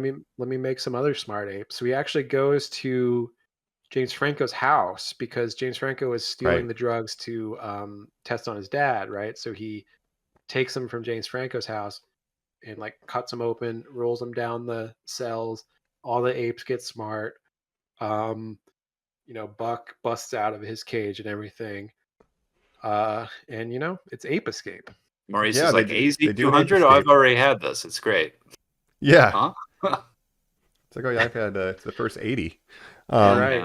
And then obviously Draco Malfoy's there. There's a confrontation. He gets killed because Get your hands off me. That's right. There's the big moment. Get your hands off me, you damn dirty ape. And then Caesar says, "No." And everybody in the whole jail cell is like, fuck, dude. The look on Tom Felton's face is like, oh no, that monkey told me no. I would be No, terrified. he's just like 5 times. No, no. Brian Cox is leaving the building at one point and he looks into the ape enclosure and they're all like standing around having a meeting and then they see him and they kind of like start acting like apes again. Like that's so like unnerving. So crazy. Yeah. It's a lot more natural than in Conquest when they're like, all right, did you bring me the knives in their underground bunker? Yeah. Right. It's a little more. Yeah, at this point we are sort naturalistic. of remaking Conquest where it's like the Oh, yeah. revolution. Yeah. Yeah. But yeah, Tom Felton gets killed because he gets hosed down, but he turns on the stun baton and does it to himself. Yeah. Yeah, and then Caesar kind of recognized that, like, oh, we went too far. We killed a human. And he keeps, then he says, he keeps stopping other apes from killing humans going forward. That's kind of his thing. Like, That's whoa. true. Yeah. Yeah. Except one specific human, which we'll get to. But we said before, the old franchise had a catchphrase, ape shall never kill ape, and this one is apes together strong. There's no, Batman no kill rule. It's just that I would agree with you guys that this movie just does an incredible job of humanizing Caesar. He just feels like a real character to me, and this is all in line with behavior that makes sense given what we are shown in this film. Yeah, and because we've seen his whole life from when he was a baby, like we understand everything he's gone through has made him to what he is now. Yeah. And he's just a really well-developed character, I think. Yeah. He doesn't want to hurt anybody. He just wants to be free. Yeah. Right. And we do get that Magneto Professor X relationship with Koba where, Caesar's not trying to kill people if he can avoid it. Like he will if he has to, but he's not trying to kill people. And then we have Koba, his, on the other side, his foil, who's like actively, more aggressive and trying to wipe them all out. And we, I think, learn more about his stuff in later movies, but he was kind of in and out of several different animal testing facilities. So his relationship with humans wasn't one of a nurturing home. It was, I'm being tested on my whole life. He's so good at the tests. Well, he's been, experimented on a lot. He like puts his arm up to like get the injection and stuff. You're like, oh, Koba. Oh no. And to do that with apes, to make me feel like these emotional connections. Yeah. It's like, dang, but the ape escape leads, I guess, to the big set piece is the San Francisco Bridge standoff, right? With the police. Yeah, the scene in Genesis where the Terminator is on the San Francisco Bridge. Yeah, it's pretty scary. That's what movie we're talking about? Is that right? Yeah. The next one. They go to the zoo to release all the other apes from the zoo. And I guess give them the drug too as they're running away. Yeah, probably. Yeah, they do it at the hospital. Or, they go to the lab too and free all those lab apes. And that's how they get Koba on the team. Like, when they go to the zoo, the hottest one. I need a hot girl ape. Yeah, I need an ape girlfriend. They go to the zoo and they rip the bars off the thing, so they use those as spears later, Yeah, Right. dude. Good detail. which is pretty cool. And yeah, they're all running as a pack, right? They're going down the Golden Gate Bridge. And at this point, David Oyelowo and the cops and everyone, they're like, all right, Help we me, gotta Caesar. kill all these apes. Like Yeah. begs him when his car is flipped over. Give me your hand, Caesar. It's okay. Like that. It's like, no, I'm not fucking helping you. What are you talking about? Right. Yeah, that's the thing. So yeah, he's in the helicopter. Obviously, Buck sacrifices him because I'm getting ahead, but basically the helicopter has a machine gun. They're like, we're gonna machine gun all these fucking apes down. Right. And Buck does his thing and attacks the helicopter, and then as it's falling, Caesar, this is the one time that he chooses to not help David Oyelowo and let him fall to his death, and he turns away. And it's very And badass. Is it Koba who one of them pushes the helicopter off the edge with their foot? Is that Koba? Yeah, that's right. So Caesar Yes. turns away and walks away, and then Koba comes. He's like, "No, not you, not you." Oh yeah, Right. you're the worst one. Yeah, that's right. That's You guys live in California, so I just want you and I guess the listeners think about in your state what it would be like to turn on the news and see a pack of 400 apes have taken over the Hollywood side. Like, what Right. would you guys would be like? Okay, well, that's different. I'd say, "Hey, let him go. Let him." be Yeah, free." don't Yep. fire a Don't shoot machine them. gun at them. Yeah. Yeah, that's I guess that's just what it'll be. I would just assume that it was theirs now. I'd be like, well, whatever they took, it's that bridge is theirs Their now. world. Yeah. I could see a response of. I mean, they show it in the very beginning. Security guard did not tranquilize Bright Eyes. They used a firearm, and we just Right. escalate that to the end. So I guess it's set up that zero tolerance for sad. I smart mean, apes. It Zero is, tolerance. we've had, animals escape from zoos and stuff before, and that unfortunately is what they have to do is put them down with Yo, guns. shout out, Rip Buck, Rip Harambe. You know what I mean? Like Yeah. talking to great apes. Yeah. It's crazy in that Ohio- Harambe was the smartest gorilla.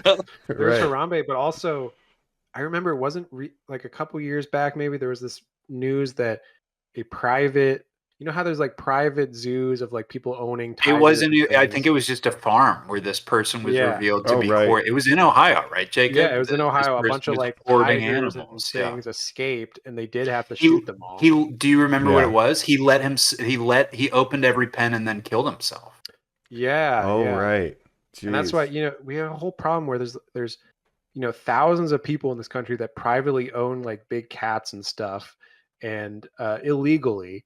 It's like it's like the Tiger King, but even less. Come on, Caesar. You're moving into Joe Exotic's Less zoo. regulated than his setup. Yeah. Yeah. Oh, And that's Like not people a great just setup. own big cats. I'll never financially recover from my monkeys taking over the San Francisco Bridge. Yeah. Oh man, Yeah. this It's millions crazy of you dollars can in just do damages. that. And then you have a mental health episode where you let all your animals Yeah, run you- loose. Yeah. And every one of them was put down. Do you remember Yeah. that? That was so Yeah. horrible. And I could see They had to, this 'cause there's being a nothing very else they similar could really thing. do with them. Yeah. Yeah.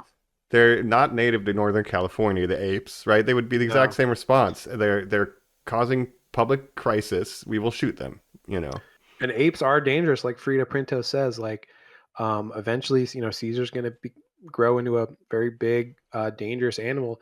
And I've seen this too, where people own apes as a pet.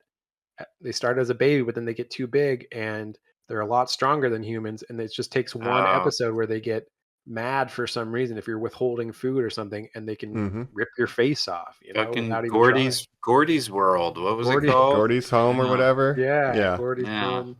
Exactly. So yeah, That they shit look like happened, us, but dude. they're like way stronger than any human. Like they're like Will bodybuilders. you guys do a quick Google for me real quick? What the fuck happened to Bubbles, Michael Jackson's personal chimpanzee? Because that was a chimpanzee in pop culture that all three of us when we were growing up was just an accepted thing of, yeah, and Michael Jackson has this pet that he like puts in little clothes. Bubbles essentially was Caesar. Yeah, So I'm seeing Michael Jackson's pet chimpanzee Bubbles lives at the Probably Center died for by Great now. Apes in Wauchula, Florida. Does it have an age, Mike? How old is he? He's lived there since 2004. Let's see. Age. He's lived there for 20 years. That's what it I guess says. apes have a 40 to similar 41 years old. lifespan to Whoa. humans. I don't know. 40 years old. That is insane. That's good. Yeah, for him. there is no date of death, so Bubbles is still living in Florida. Like, Holy would you have shit. assumed when we started hearing about him and that this eccentric pop star adopted him that Bubbles would have outlived MJ? Like, that's like so Yeah. scary to think That's about. crazy. That is crazy to think about. Wow. Why What a Cookie world. Bubbles? Why Cookie Bubbles? Oh, Why Thriller, MJ Michael? molest Bubbles? Oh no, why Thriller, Michael? Why Thriller Mike? Why Thriller Michael? Bubbles Oh, just no. dancing around. That's some Oh. imagery. I mean, it was so prevalent that a Simpsons Yeah. character, Mr. Mojo, the pet monkey, was based on Bubbles. I mean, chimpanzees, as smart hero characters, have been in our lives forever. I wouldn't even say that it's just because of the original Cornelius and Zira. I would argue it's some sort of weird fascination we all have with, I'm going to say it, owning slaves, which is like the closest equivalent to having this thing that's like, it's basically a human, but I get to tell it what it does, and I'm scared of it. I can dress it up. Like it's you're owning a pet, but apes are like the closest animals to humans, right? Like Yeah. having a dog or a 99% cat of our is genome. different. Yeah. So you Having a basically dog have a that you little could hairy teach human. sign language to. Yeah. Yeah. There's some. So Yeah. we've always been fascinated with apes, our closest relative in the animal world. Yeah. Right. And there's a little bit of stuff that Planet of the Apes would get wrong in that because the chimpanzees are peaceful. And we mentioned before that like chimpanzees are actually like some of the most violent. Like Jane Goodall's early studies was a chimpanzee war that was Right. happening. Ape Yeah. will kill ape. The But Tim then- Roth one yeah. makes the most sense. His Yeah. Maniac performance. Yeah. That's true. They That's have true. like disputes over like territory or whatever, like just like humans do in a way. No, they would jump. They have They would jump you in the crazy yard. teeth. They would like Yeah. get 5 people to jump one lone chimpanzee from the other group and just beat the shit out of it. It's Fuck crazy. up. Motherfucker. Yeah. Yeah, no, it's not cool. Cool world out there. Right. So to bring it back around, yeah, these would be very dangerous animals if this happened. They would have to shoot them. But Yeah. eventually, we get this sequence on a bridge, which I just want to highlight because it's kind of incredible to think it's just a bunch of dudes with things on their arms. And then they Yeah. replace it with CG. They're like bumping into the cars. There's like practical elements, and then they're replacing Yeah. it. There's all the reflections in the cars that got to get replaced too. Oh, Like there's a yeah. lot going on That'd in be this hard, yeah. sequence. I thought about that in the Sanctuary, Mike, when obviously they've got that big plastic tree in the middle and there's all Mhm. these tracking shots of Caesar whipping around on it. And I kept thinking, oh, that's interesting. That must be CG too, because it must be easier to just have CG on top of CG. But I believe that was all practical sets, that entire little animal sanctuary. Yeah. So. Mm. And even like just dialogue scenes or whatever, they would have to shoot each scene twice, once with Andy Serkis and then once with nobody because Caesar's smaller than Andy Serkis is, so they needed to have all of the Right. background information to replace whatever he was covering. I was wondering about that when he was a baby and stuff too, and he was smaller. Yeah. How they Yeah. did that. So- Sometimes the eye lines are wrong with James Franco, I noticed, but Mm. he's kind of the only one who doesn't seem to fully work with I the think- CG. James Franco seems to be looking into the distance. Like he's not looking at anybody His ever. eyes are typically squinted and glassed Thinking over, about so that the- might be the issue. Yeah. Yeah. creative writing class he has to go to. Oh fuck! After set. Tomorrow at 5, I've got homework due. It's like, dude, Yeah, right. you're working a job. Yeah. It's a big reboot. But But yeah, the technology, so I just they're want to highlight, all- like, it's incredible what it took to pull this movie off. And Weta had just for sure. done, like, Avatar and shit, too. So the facial capture was really Yeah. good right now. So, like, it's Right. kind I of wonder if amazing. James Cameron likes these movies. He must. They push the edge, and they're heartfelt and emotional, and they push Yeah. storytelling Yeah. forward. The next two, yeah. That's true. Absolutely. And it's about nature, a balance with nature. And he loves that kind of shit. Yes, he does. He does. You're right. Mhm. But yeah, a lot of technology came together for this. Like I said, from Lord of the Yeah. Rings to Avatar. It's all wouldn't be possible till then. Absolutely. And I want to mention too, while this is happening, of course, we get this background scenes of, when they're giving Koba the drug, the scientist, his mask comes off, he breathes in the chemical, he starts to get sick, we see that he calls off from work. He shows up to James Franco's house at one point, coughs blood on the neighbor, who's got to Who's get a to the pilot airport. and he needs to get to Yeah. the airport. Yeah. Yeah. That guy, you know what? He kind of deserved to get blood coughed on him because he was an asshole, like I said. And then he was our primary vector. But anyway, Yeah, he it was seems an like he's going to asshole. be spreading it around the world, right? And then the scientist, the ape handler, as we find out, he ends up dying, and someone finds him in his apartment, and he's patient 0 of the disease, right? Which they call very oddly in this COVID-19. Did you notice that? Yeah, it's airborne. You got to wear your mask. COVID-119. Yeah, and again, that's going to set up the future movies where they're like, oh, most of mankind is dead now. Because we'll pick up later, but right. There's that's kind of a good way planting to the seeds. set that up, I think. Yeah. I agree. Oh yeah. I think it's really because the end credits, not to get too far, but the end credits are just showing the vector of the virus spreading. I think that's a really good idea. Yes, that's awesome. To Mike's point earlier about the loss of our leads, you're kind of maybe waiting. It's not really that kind of movie, but you're kind of in the back of your mind like, I guess I'm waiting for a scene where Frida Pinto or James will be killed. That doesn't really come because they just really stop being the characters that we follow. Yeah, well, you're totally right, Mike, that it's like it starts as James Franco is the main character, POV character of the movie, and then halfway through it kind of transitions to Caesar being the main character. And then they do have this final sort of confrontation where, they're on the bridge, they're going out to the redwoods, and then James Franco like gets past all the police and everyone.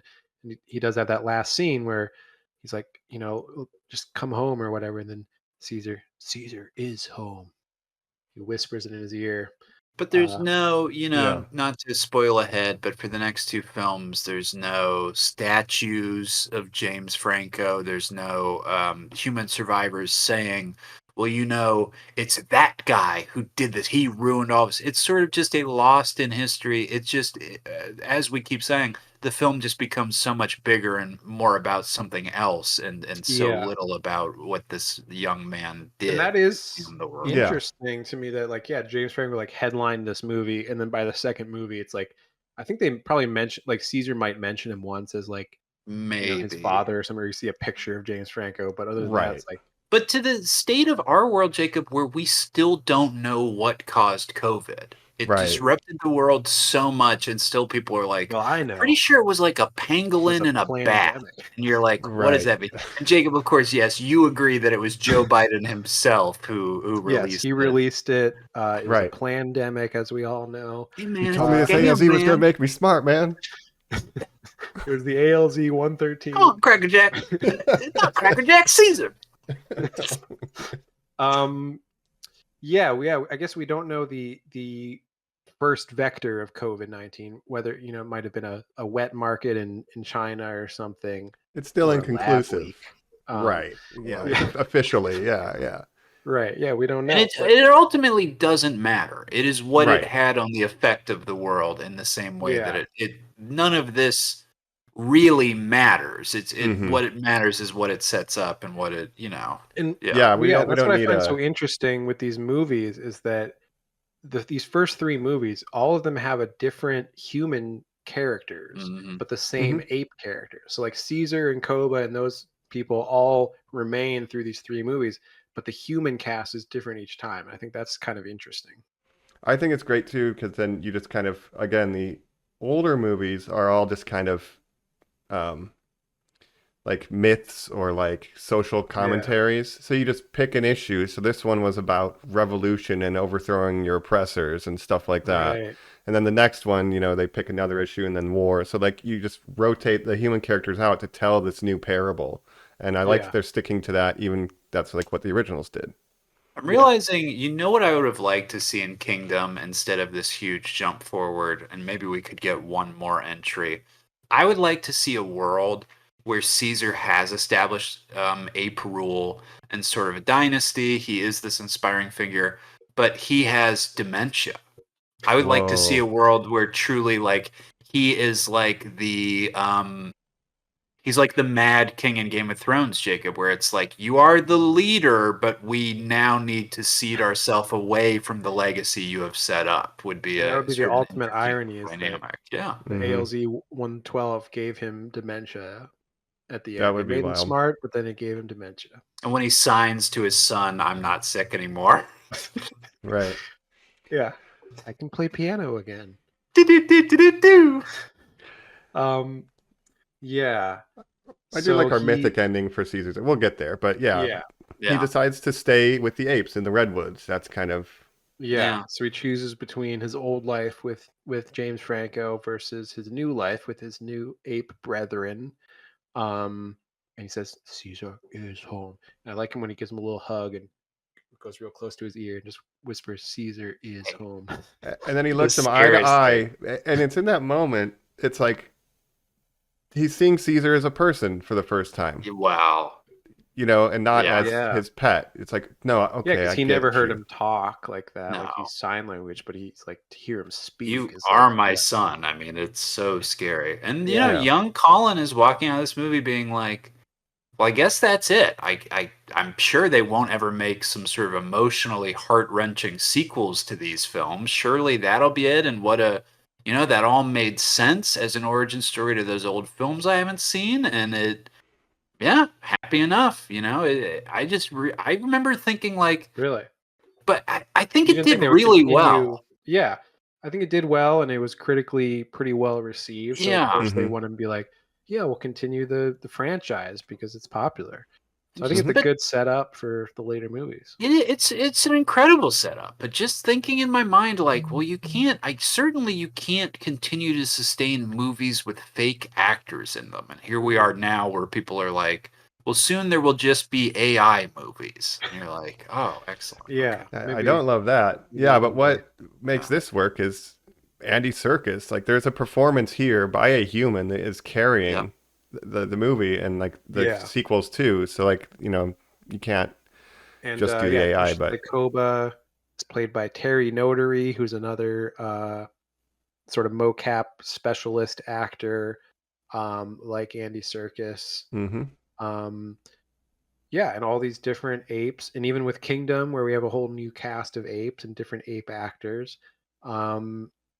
Yeah. It's a lot like Avatar, right? Where it's like, yeah, there's still a human performance behind it, Yeah. even with all the technology and everything. This is Avatar, but we're shooting background plates in real life. So Yeah. it still Yeah. has, because they do look. It's like the CG in all of these is incredible. And like they look as photorealistic as I think you can get, especially in the next two sequels. Like it's the most underrated CG. I think nobody talks about these movies enough, and so this is one that Yeah. started it all, and it's a great. I think first outing, they're putting a very strong foot Yeah. forward with this.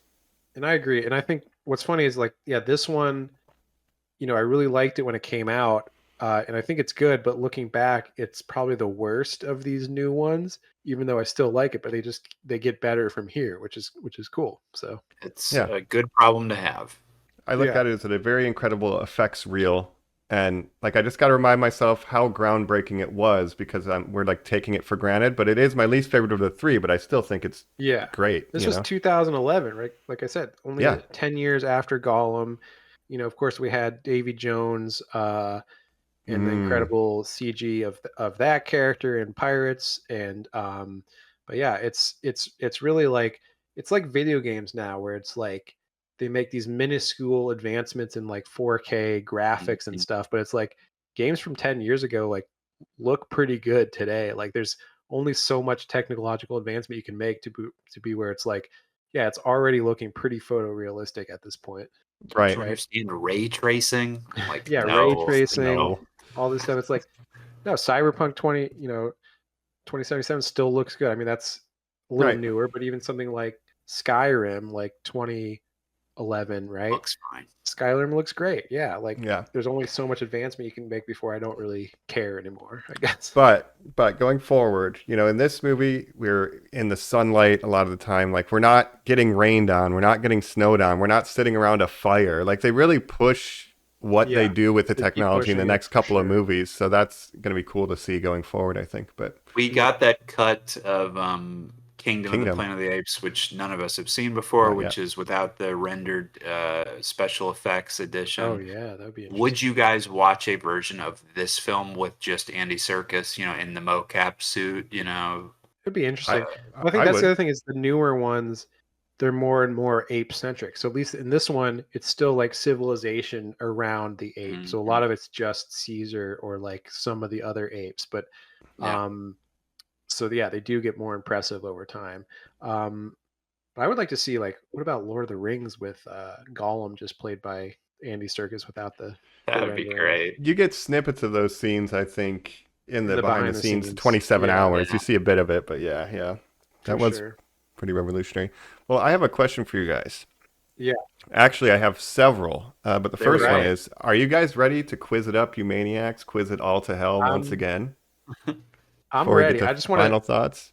Rise of the Planet of Mike's quiz. Nice. I just want to shout out 2 shots really quickly. One that I like. One is the one I mentioned before when he's swinging in the redwoods and he's like aging and showing the passing of time. I love how that shot where it's like cutting. He's getting older. Pretty cool shot. How old is Caesar by the end of this film? Well, at one point there's like a 5-year time jump or something. There's like a 3-year time jump and then a 5-year time jump. It's like 8 to 10 years old. Yeah. Okay. James Franco and Frida Pinto don't age at all, though. They just stay. Yeah, they also don't get married. He's just like, you're my girlfriend. Like, well, yeah. You put a ring on it. Right. Yeah, no, get a little priest inside the house with Caesar being the ring bearer. Oh, I'd give anything. In a little tuxedo. Here's a ring. And the other shot I just wanted to shout out that I love is when they escape the enclosure and Caesar and all his buddies are riding on the trolley, like the streetcar, and there's that like hero shot of them. I love that shot where they're just like a bunch of badasses standing on the trolley. I think the best acting in the whole movie is when Tom Felton brings his weird dates, his friend group to the He's trying to impress them by showing the ape sanctuary. Watch this trick where I abuse the ball, and he does this group electrocution, and it just cuts to Caesar, who he stares down, is just looking at him with this look of full-on, I'm going to get retribution on you. And Andy Serkis, I mean, to what Mike said about it being a silent performance, I mean, it's just, you get every emotion he's playing in his face, and it's a digital monkey that's doing them. I mean, it's astounding acting. Yeah. Yeah, I had to keep reminding myself the level of technology that's making this happen and that that it reads. So yeah, I love it. Also, and what you just said, Jacob, about technology advancing, we're going to track that even in the weird delineation of the next 2 films that we cover. But I would argue that the films are so successful in not jumping between movies of going, well, let's, redo the render. What if he looked like this, looked like that? Like, they age him, as you're saying. He gets grayer and grayer. But Caesar looks like he ages in these movies, but he looks the same. I know that's a dumb thing to say, but it's because he's a character that's growing up. And again, he's a fake character, but it's so effective. I mean, it's truly wild. Yeah. Right. Yeah. It's like one of the greatest probably the greatest digital character, like you could argue, because of that aging and the whole evolution. Yeah.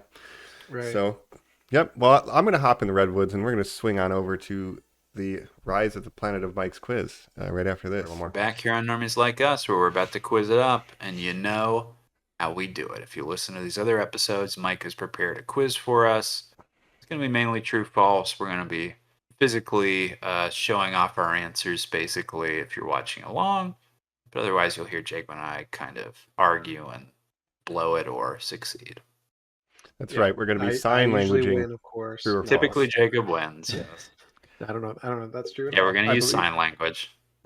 I believe we're in a dead heat right now, like a tie. Last time you won equal. I'm wondering if I'm gonna do better or worse. I feel like I'm gonna do better on this movie because I know more about it maybe than the originals. But find out. The questions are about Frida Pinto's career, so it's a little harder. She's in my favorite movie, Hillbilly. Usha, she plays Usha. I'm ready. Maybe you'll have childhood memories give you the answers like Slumdog Millionaire style. Yeah. These There you go. All flashbacks. connecting to my past. That's right. I looked Okay. in How a many mirror and I questions are saw there? this. I generally want to throw 10, but I have a couple alternates in case we covered something. Okay, So. cool. Or if there's So a we're going to tie kick or it off here. This is we're talking about the technology of these movies, right? So here we go. Number 1. Rise of the Planet of the Apes was the first film to do a full motion capture volume scene outdoors on location. True or false? That's very specific. A lot of times this technology, you're like Avatar was all in a soundstage, but that whole Right. thing is digital. So is this the There first would time be they'd no ever done it Grogu outside? without One's- Caesar. One is true, 2 is false. Is that right? Yes, That's correct. I'm locked in. I'm locked in. All right, 3, 2, 1, reveal. I'll say true. Ooh. I don't know. And It is false. true, Jacob. Sorry, Wow. Colin. Damn it. This because they had just come off Avatar and stuff. They had never done it outside. So for the Golden Gate Bridge set, they built a section of the bridge and then they lined up all their because it's a volume, so the cameras have to be able to capture all of the data of the points. It's not just filming it with the cinema camera. So it was the Right. first time they ever set up something of that size on location outdoors for the motion capture technology. They're pushing the limits. They got to do a huge making of documentary about these 4 films. There is would not be so enough. satisfying. There's not enough behind the scenes on this movie. I was trying to consume all of it, and there's not a ton, but I check out agree, what you yeah. can find. And even Avatar, I've seen scenes from Avatar shot where you just see the actors and stuff. It's very interesting to watch. Yeah. I would Yep. like to see that for this. Zoe Deschanel. Question number 2. At one point in the film's production, real apes were being considered to be used in the filming of the movie. True or false? Really? Okay, I'm locked in. I'm locked in. All right, 3, 2, 1, reveal. Let's say false Say again. false. Wow, well, got you guys both. It's true. What? You're But gonna how use does that the even monkeys. work? So this was, like you do like a Homeward Bound. You just animate the lips or whatever. Right. Just put but, peanut butter in your mouth. Yeah, Mr. Ed. No, they had early on, they didn't want to do prosthetics after the Tim Burton. So they were like, what if we can do normal apes? It was really, really early. And then they were like, you know what? If we're doing a story about overcoming ape oppression, maybe we shouldn't oppress apes to make that movie. Right. And that's when the just don't technology was think that coming would- off Avatar. Yeah, I just can't imagine that working unless it was like Caesar. All the other apes were real apes, but Caesar. No, was you know what it real. was? Didn't you read? All the apes are digital except Koba. That's what an ape's supposed to look like. Right. Which Bonobo or whatever, the nicest of apes, one of the nicer bonobos, species. yeah. Bonobo, yeah. Bonobo. So anyway, Yeah, that never would have worked. I mean, Caesar would never have been as emotionally impactful as he was if it was real if you just apes. CG the face over, yeah, never. Yeah. Well, but they had a weird idea. Number 3, Rise of the Planet of the Apes is the third film in the Apes franchise to be nominated for an Academy Award in special effects alongside the original and the Tim Burton reimagining. True or false? I'm locked in. Okay, I'm locked in. 3, 2, 1, reveal. I'm gonna say true. True. True. I tricked you guys both again. It's false. Only because Tim Burton's did not get nominated for the Academy Award. I feel like a For lock. makeup, it should be. I feel. It should have been, but according to my research, you can double check. Yeah. but That's horrible. it's just the original was nominated because they're like, damn, we gotta like recognize this, and then this one. So maybe there were others after, but this was Even the the second sequels one weren't? Oh. sequentially. Yeah. Second one in their history. Yeah. Sorry if that was weird. Well, as long as if I get it wrong, if Colin gets it wrong too, that's okay with me. Yeah. Right now, Jacob's up 1-0. But anything got plenty of questions. Number 4. Rise of the Planet of the Apes was loosely based on news stories of pet chimpanzees that had attacked their owners. True or false? Okay, I'm locked in. All right. Locked in. 3, 2, 1, reveal. True. True. You got it. Both got it. It is true. I've The heard those writers, stories. Yeah. and we were talking about them earlier, and it's like chimpanzees are dangerous animals, but the writers Rick Jaffa and Amanda Silver had this idea about a movie of chimpanzee that attacks its owner, and then they were like, wait a minute, what if Planet of the Apes? And actually, at this point, Fox had no Planet of the Apes sequels plans at all. They just came to them with a script. They're like, yo, check this out. Like, wouldn't this be Good sick? for them. Yeah, so they kind of manifested this entire reboot Bold move. universe. So Wow. And They're shout like, out to do you them. know Bubbles? Rick Yeah, Jaffa and Amanda Silver, by the way, they've been still attached with every one of these movies. They're still Oh, cool. even as writer or producer. And the other thing they're really known for is co-writing the Avatar movies with James Cameron. Oh, cool. that's Okay. the lineage That too. this Yeah. all feels very Avatar. That's interesting. This Okay. makes so much Co-wrote Way of sense. Water, and they're writing Avatars 3, 4, and 5. Huh. Yeah. Pretty Good crazy. work. What are you saying right now? There's like 5 Avatars in production. Yep, Crazy. yep. Don't James say Cameron's going that. to work on those for the rest of his life. Yeah. Exactly. Well, that was good, but I thought that was really awesome that they just kind of manifested this thing. They took it to Fox. Fox had no plans, so it's like we wouldn't even That's a have great the idea. great Yeah. movies. The fourth Avatar is called Avatar Rebel Moon. Well, the third one's called what? Fire Nation? Fire and Ash. Fire and Ash. Oh my god, I Avatar hate Fire it. and Ash coming in 2025, and then Avatar 4 coming in 2029, And Avatar Rebel Moon, the crossover. and Avatar 5 coming in 2031. Jeez. Okay. Well, So they're So- filming 4 right now. 3 is in post production. Good. There you go. we're gonna experience the heat death of the universe before I see all of those movies. Oh, you're gonna see it because we're gonna talk about it. Oh, yes, yeah. I'm just talking. James Cameron doesn't miss. It's fine. Way of the Water was great, and I've only and will only ever see it one time. Number 5, Pretty much, yeah. like just Spider. As long as we got Spider. Spider. Great character. Very Caesar coded Spider. yeah. Spider is home. Spider is home. Why Why Spider Rocket? Yeah. Because he doesn't know. Oh, God. Is he a Navi or is he human? He doesn't know. He's Yeah. Yeah. Am I a pet? crisis of identity. Yeah. Give me that Okay. AZ gas. No. Smartobtanium? Is that what this medicine's called? Martanium. All right. Number 5. Tobey Maguire was considered as the lead role ahead of James Franco. You know, you might know he was a little bit of a scientist himself. True or false? How's your pie? So good. So good, Caesar. That's his best line read ever. Anyway, true or false? So good. Okay, I'm ready. That is All a right. really funny moment. Yeah. So good. I'm locked Okay. in. 3, 2, 1, reveal. I'm gonna say true to that. False. Well, Colin, you tied it up. Jacob, it was true. Damn it. He was on the short list, before they went with James Franco, and maybe it was a Spider-Man thing. Both these guys, they're popular, or were. Oz the Great and Powerful was written for Robert Downey Jr. Sometimes the roles James Franco takes, you're like, that doesn't make sense. Why would you have ever thought of James Franco? Right. Yeah. I guess, yeah. The odds thing is weird because, why is he in that movie? I don't know. But Yeah. No, I no, can't. Jeff Goldblum in Wicked, right? Wow. Yeah. Ugh. Don't get me I started. assume. No. I don't know. Next question. Question 6.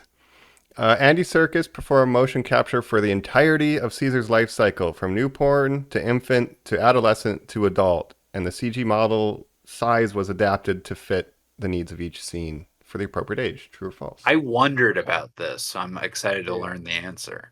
I'm Right. ready. I'm locked in. Reveal. 3, 2, 1. I'm I'll gonna say say true. false. All right. What's the answer? Yeah, it's false. Colin What? gets a point. I don't So like here's this. the No thing. way he played the baby. I thought he played the baby and then they just shrunk him down. That's the thing. Yeah, he didn't play the baby or the infant, but he did play the adolescent form. When he's like a kid, they did have him Oh, I perform and then just shrink the model down. And I guess make I it- I didn't think he played like when he was a really young baby when he was in the lab, but I thought other than that, when he I don't goes think home- anything plays the baby. I think that's just a Yeah. computer, right? Yeah. Oh, I they guess used, I guess I knew that, but yeah. Well, like when he's like a toddler, he didn't perform that either. Oh, I thought he. Just played when he's like, a kid. But they used reference of actual baby chimpanzees rolling around and stuff to do that, obviously. Sure. It's when he's like swinging around James Franco's house. When he's swinging around in the attic, that is motion Oh, capture. okay. Just when he's like really, that's why I said the whole life cycle to trick you. That's fair. That's fair. And you got tricked. easily Colin's up tricked. 1. Well, here's a fun question. The font title for the movies, which has been used for all the logos, the font styling that's been in all these 8 movies logos. The long P. Yeah, it's coincidentally named Simeon. True or false? The name of the font is Simeon. Huh. See, I'm glad we're finally getting to these kinds of questions, Mike. These are things I've wondered the entire watch through. Have Yeah. you? I'm locked in. All All right. right, I'm locked in. 3, 2, 1, reveal. I'm gonna say true. I'll say true. I Heck don't yeah, know. you both get a Sounds point. true to It me. is. They named the font after the franchise when they made it for the first one. So there They you go. named it after the franchise. Well, Simeon means ape. Yeah, monkey. Oh, but it didn't have a So- name before that. The font was made. The typeface was made for the logo. Right. Right. That used to be how you'd have to do it. You watched that Mhm. documentary on Yeah. Helvetica, Jacob. You remember. Hell yeah. Nice. Well, As long as I it's just guessed not- true because that sounded like too specific for something that you could make up. Right. So Yeah. I figured it's true. That's good. You're doing good so far. Maybe I you're got a genius. Maybe you've been taking your ALZ 113. Yeah, probably. right. 13 is a good number. Okay, I got a number 8 here. Oh yeah. Ready. Caesar biting the finger of the neighbor is a direct reference to Andy Serkis's role of Gollum biting Frodo's finger in Peter Jackson's The Lord of the Rings. True or false? Oh wow. I'm ready. I'm ready. All right. 3, 2, 1, reveal. I'll say Say true. false. That sounds like a fun fact. It's true. It's true, Jacob. Gosh, It's a tie game. damn it. Yeah, I mean, Weta did the effects on all this stuff, so it's Oh, like, of course. You yeah, said we'll it. just have him bite a fingy. I think they were originally going to have him bite it off. They're like, no, we can't do that. Because then too animal much. control would definitely take him away. Oh, they would just put him down. Yeah. Like Right. he bit somebody's finger off. We have to kill him. And you'd be like, But well, speaking yeah. of Lord of Mhm. the Rings references, so I watched the movie The Martian, directed by Ridley Mm. Scott recently. Right. Sean Bean plays a character in that movie, and there's a scene where they're talking about Lord of the Rings because they say it's called like Project Elrond because it's like a secret meeting, and then his character like explains the reference of Lord of the Rings. I'm like, you were in Lord of the Rings, you were Boromir. So You were at that meeting with Elrond.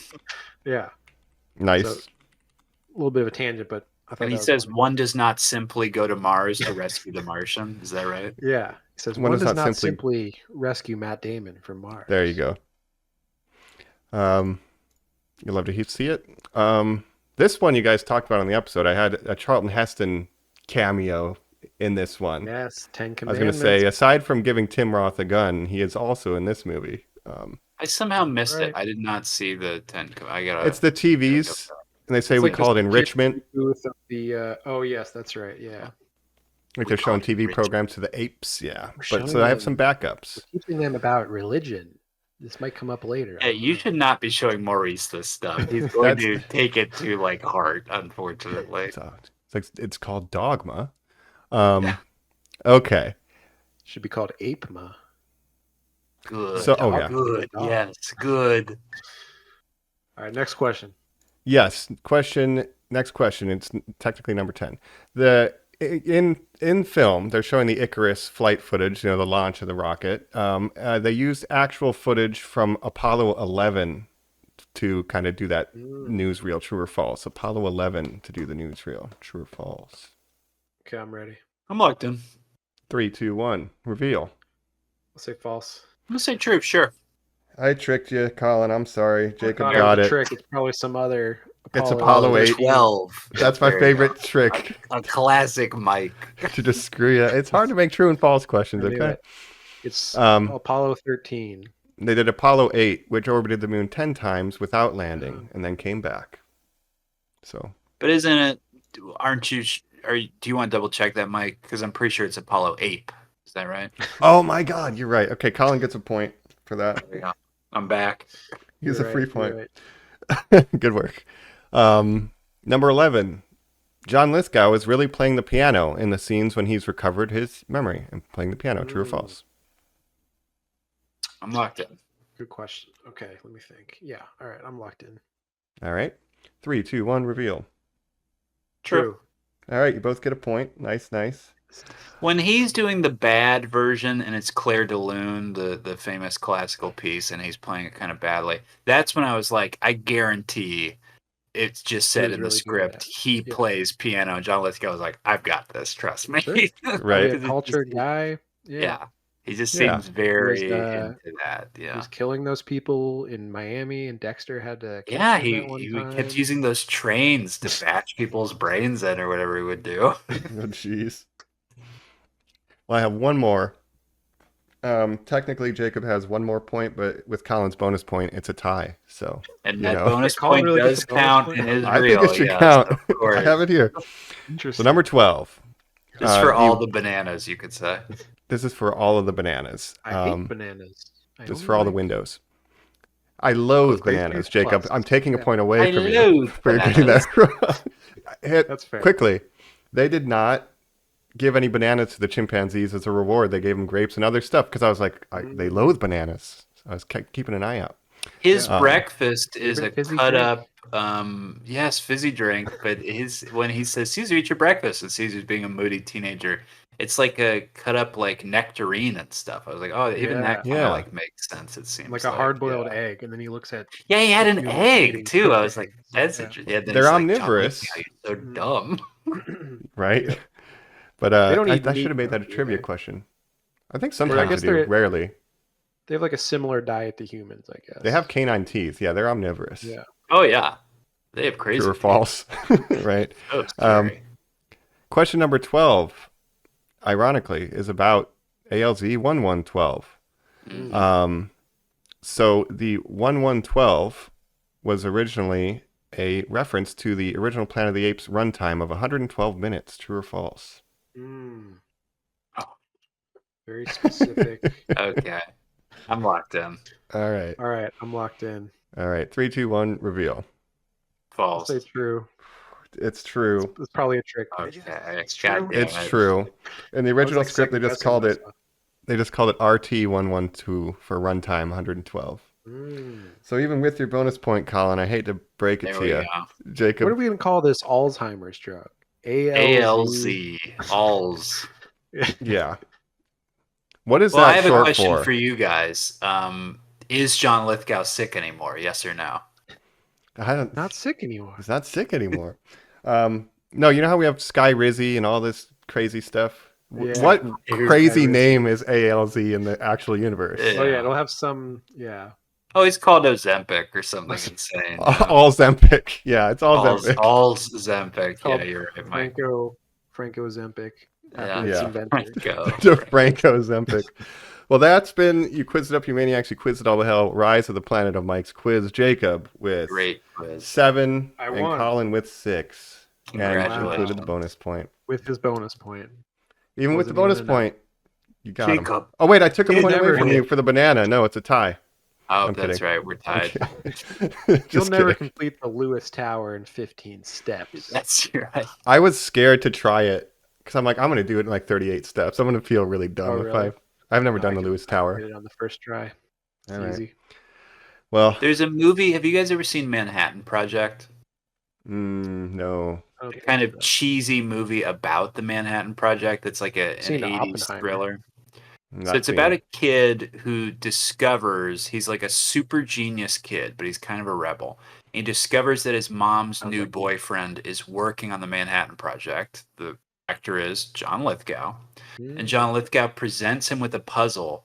And it's one of those puzzles where you have to get marbles in every one of the holes. And it's sort of like a big square. Oh, shit. And he says only geniuses can solve this. You know, they say you're a genius if you can solve it in under 30 seconds. You know, you've got to get all the marbles in. And the kid takes it from him, puts it down, and spins it, and all the marbles immediately go in. And that image has always stayed in my mind of like, I wish I could just like show someone that I'm a genius with one move, but I would do that tower test, Mike, and I'd be on like step 50, and I'd be like smashing it and be like, fuck this shit. That's like if you could do a Yeah, Rubik's I would- Cube just by like, Yes. and the Rubik's Cube is solved. I used to tutor kids when I was working at the Y, and they all have Rubik's Cubes now. And they would say, Mr. Colin, you can't do this. It's a pattern. And I'd watch them do it, and I'd be like, we got to put an end to this. Like, we got Wow. to stop these fucking Yeah. rizzed Some out people can do- skimmity kids. Like a And now Rubik's they Cube got super fast. The or- Rubik's are making a comeback. I couldn't even do the one that's just 4 per side. You know, they have a 2x2. No. Like, I can't even do Just- that, probably. With the speed Oh, sure. cubes or whatever they call them now. Yeah, absolutely. yeah. Yeah, They there's go a all method over. to it. I'm gonna try the tower and get like 50 moves. I'll let you guys know how stupid I am. But before that, we'll let you guys know our final thoughts on the Rise of the Planet of the Apes. Right after this. That's the way. Why Cookie Rocket? Why You Cookie know what? Rocket? Apes don't play fantasy football, and they're probably happy. I bet. Well, they don't have football anymore in the Planet of the Apes world, but They should. They should have ape Play football. in the jungle. True. Banana ball. Drink their fizzy drinks. Because we're back. We're talking. Your favorite fizzy drink? Oh, the Rise of the Planet of the Apes. Yes. The first in a trilogy plus one. We'll Yeah. call it. Of I'd say it's going to be probably going to be a new trilogy, right? So it's almost like the Star Wars, where it's a trilogy of trilogies. We'll have to eventually. have appendices for this series when those finally release, but I think it He- is going to be a trilogy. He is very Anakin coded, Jacob. That's in Hayden Christensen's Anakin specifically. That's interesting that you say that. Who maybe would have given a more thrilling performance as Dr. McRowdy or whatever the hell his name was. Dr. Oh, Dennis Will Rodman? Rodman. Dennis Rodman. Yeah, Will Rodman. Fun fact: chimpanzees Dr. do like fizzy Delorme. drinks. Oh, Oh, no. good. That's great. Yeah, they Yeah. like fizzy drinks. They like They like grape juice sugar. plus. Yeah. I They like love coconut. grape juice plus. Yeah. Oh man. Well, yeah, Speaking Rise of of the John Planet of the Apes. Lithgow, though. Oh, I just Mhm. want to say, did you guys ever watch that show, Third Rock from the Sun, back Loved in the it. day, where he played an Yeah. alien that's like trying to blend in with human or trying to Mhm. learn humans? Yeah. that Joseph was- Gordon-Levitt. Yep. Yeah. William Yeah. Shatner. Oh, sure. Dang. Classic. A Joseph classic. Gordon-Levitt would have been good as Science Man. You know what? That's You know an what? interesting choice, A Mike. reunion. Yeah. Yeah. What other young actors that were James Franco's age in 2011 could have done a better job? Johnny's too old. Mhm. Robert Downey Jr.'s too old. Brad Pitt, George Mm. Clooney, all that era. So somebody, yeah. I I said mean, Matt honestly, Damon in The Spider-Man. Martian. It can't be Matt Damon Topher could have worked. Grace. Matt Damon would have been good. Spider-Man would have been good. I'll throw out a curveball and just talk about one of his real contemporaries. I think Seth Rogen would have been like an interesting, weird choice for this role. Oh man, the monkey's smart, man. Man. Yeah, Must he would have be been the smoking animal monkey trainer. weed. Yeah. dies with the He was that guy. Yeah. That's true. Yeah, I don't know. But Yeah, probably a lot of them would have been better than James Franco. Probably. Not pretty Mark much Wahlberg, anybody though. would have been Yeah. better. Yeah. I still like Franco more than Wahlberg as an actor. I don't know them as people. They're both bad people, probably. Seems like. I don't know. You said you like Franco more than Wahlberg? Yeah, As an actor. Bold Mm. choice. at least I mean a little bit. Yeah. Okay. Okay. Like think about it, because Mark Wahlberg played a science teacher in The Happening, and that was comically Yeah. miscast, I feel like. True. So playing an Alzheimer's virologist would have been. I'm great. fixing my dad. But Dad, we he's have got so the much Alzheimer's. data. It's so He conclusive. told me he's better now. God, we have all the data. It's so conclusive. It's the most conclusive data you've ever seen. It's like, okay, we'll give you money. Donald would take ALZ 113 1331. He needs it. I guess. But They're eating We have- the cats. Caesar's eating the cats and They're the eating dogs. monkeys. they're loathing the bananas. Oh God. Okay. Well, I think we have enough data to conclude that we like this movie, right? Overall. Very much so. Yes. I'm happy to be back in this franchise. I missed it quite a bit. It is such a fun sci-fi world. I watched this with my brother, who said he had never seen these films before. And I was Oh, like, wow. that is astounding to me. This is. What did he think? He was not really into him. He didn't seem to care about it at all, and I respect him for that, frankly. You say this is Caesar. We love Caesar. He is home. Caesar is home. Apes together strong. Don't you understand? Did you understand why your niece's name is Cookie now?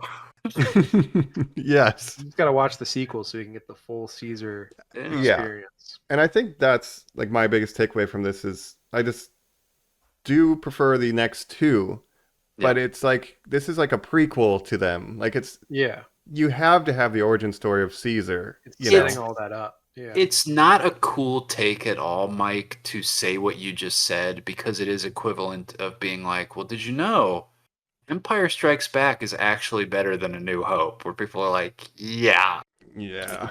yes, Right. what are you saying? And you're like, well, you have to respect what the first one is doing and how much it's set up and the world that it builds and Yeah. blah blah blah blah blah. So I don't Well, know. like you said, Caesar, like Anakin Skywalker.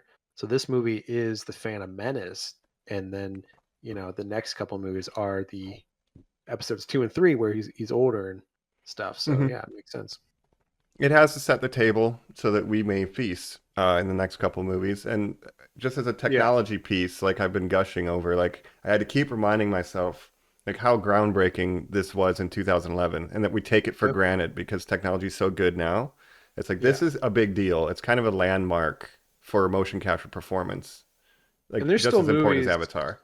Yeah, there's movies that have come out more recently that don't look as good as Hmm. this. The motion capture is not as good, but so yeah, it was hugely influential. And I think, yeah, just as an origin story, it covers a lot of ground. Like I said, there's a lot of plot that it kind of has to get through, and I think it does it in a smart way. And I like all the little clever of setting up things of the disease that's spreading and the mission to Mars and all this stuff that's in the background. So I think it's Yeah. it's really well done. Yeah. Yeah, and I when the end credits start, and I'm like, to have end credits that are a teaser for a sequel that might not ever get made, I was like, that's so smart to just show the Cool. viral path. I'm like, that's Yeah. clever. Um, so it does a lot of little things well.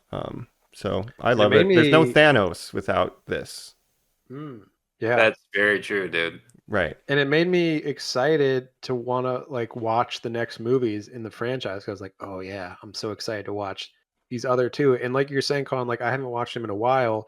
I don't remember like specific things about the next two movies, like which one happens in which movie. I just know that I Mhm. liked both of them when they came out, and I'm just excited to I rewatch them. know that we will meet my new favorite character, Bad Ape, eventually. I Yes, just Hmm. don't Bad Ape know is when great. that will occur, nor really what the whole his story is. So Yeah. yeah. Bad Ape had a viral comeback earlier this year on TikTok as a little emote when, oh no, that moment Oh, that was going around as a big Remember reaction. when yeah, he was turned into those NFTs, Bad Ape?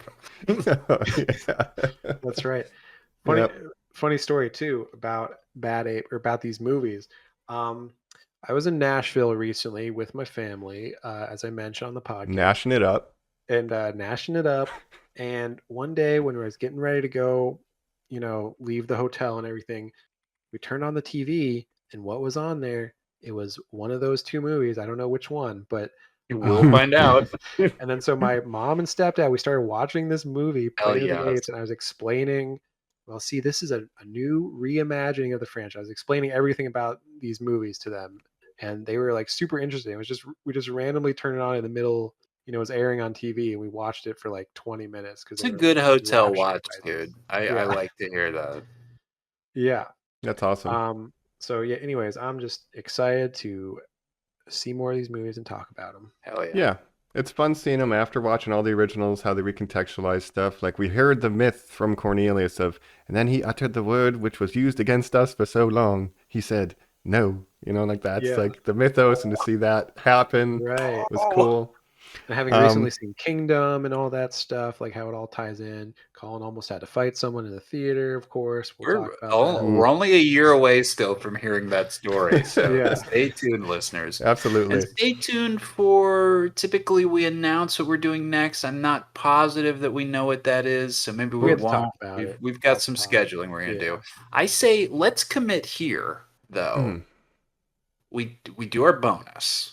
And I yes. think we're still question mark. I think we have to go with what Mike brought up in this episode. I think we should lock into doing Peter Jackson's King Kong. I think we do the other Andy Hmm. Serkis ape film. When else You know would what? We we should talk have. about it? Weta Yeah. Digital Yeah, Dry that's a Run good too. one. And it's Weta, yes. That's a good one. We should have talked about before doing this one though, because we should have done it in between the break of the That Orient would have 2. been But interesting. Yes. yeah, we To didn't plan meet that very well. Lumpy before we meet Right. Caesar. But Yes. it'll be cool Yeah. to see their first run at a big ape CG after Kingdom too. To like Yeah. look at how far we've come. Yeah. Look Yeah. back. Yeah. Does that sound I good? love that idea. Or we've thrown out other things, but I really think that's fruitful territory for us and something we've wanted to talk about. Jacob, We're being I like CG heavy. King Kong. As I said, I had the box set DVD when I was I younger. love it. I think about it anytime I scroll past it. I'm like, Jacob loves this movie. Incredible video game, super underrated, by the Yes. way. Yeah. So that'd be fun to Never talk about played that. it. Yeah. Yeah. It's. I'm telling you, we'll talk about it in 5 months. And chronologically, yeah, it would have made sense to talk about before this movie too, because it came out like 2006 or something. Yeah, we should have committed to that, listeners. Sorry. It's all right though. It's still going to work. I wanted to shout out real quick this YouTuber that I watched his video essay on the Planet of the Apes. This movie. His name is Story Street, and he did a really good job. It's kind of long, which I like. It's like 40 minutes or so, and it breaks down why he thinks the themes of this movie are really strong. And he has a line that stuck out to me, and it was like the whole point of when Caesar stays in the woods or doesn't leave the thing with James Franco is like James Franco's point of view is Caesar should have been grateful for the window, and the thought of like that's how the oppressor sees the oppressed. Like you should be grateful that I'm giving you a leash and taking you to the woods. A glimpse of the world, yeah. Right, and so he has to overcome that in this movie. I just thought that was a really well put. That's point, interesting because I wonder James Franco's character, how does he see Caesar as a pet or as a son, a surrogate son, kind of? And maybe like that's the arc of his characters that he starts out thinking of him as a pet, but by the end, when he's speaking to himself, he sees him as his own person, basically. And correct. Son. I mean, we've said it before. That's a prejudice out. That's a perfect prejudice allegory, Jacob. I think it is pet, honestly, in his heart, because I think he's trained to think that. Yeah, it's that because he still has a leash on him. Yeah, so when Caesar is home, that's when he's like, "Damn, you're your own person, my guy. I respect it." Mike, I thought you were building up a really intricate bit where you're going to say he points out this really subtle theming in the film that, like, when the apes are together, they're strong. Right? Oh my gosh! Yeah. No, he put it very concisely. Like the oppressors think you should be grateful for the window, and I'm like, damn, that's like, and the window becomes such a big symbol for the rest of the series too. What you said is so much more beautiful and poignant. I'm very glad I didn't do a bit. So shout out Story Street. It's a good video. He does one for all the movies in this series. I'm only going to watch them after we watch them to not bias, but it was a good viewing. Yeah. Nice. That's cool. You know.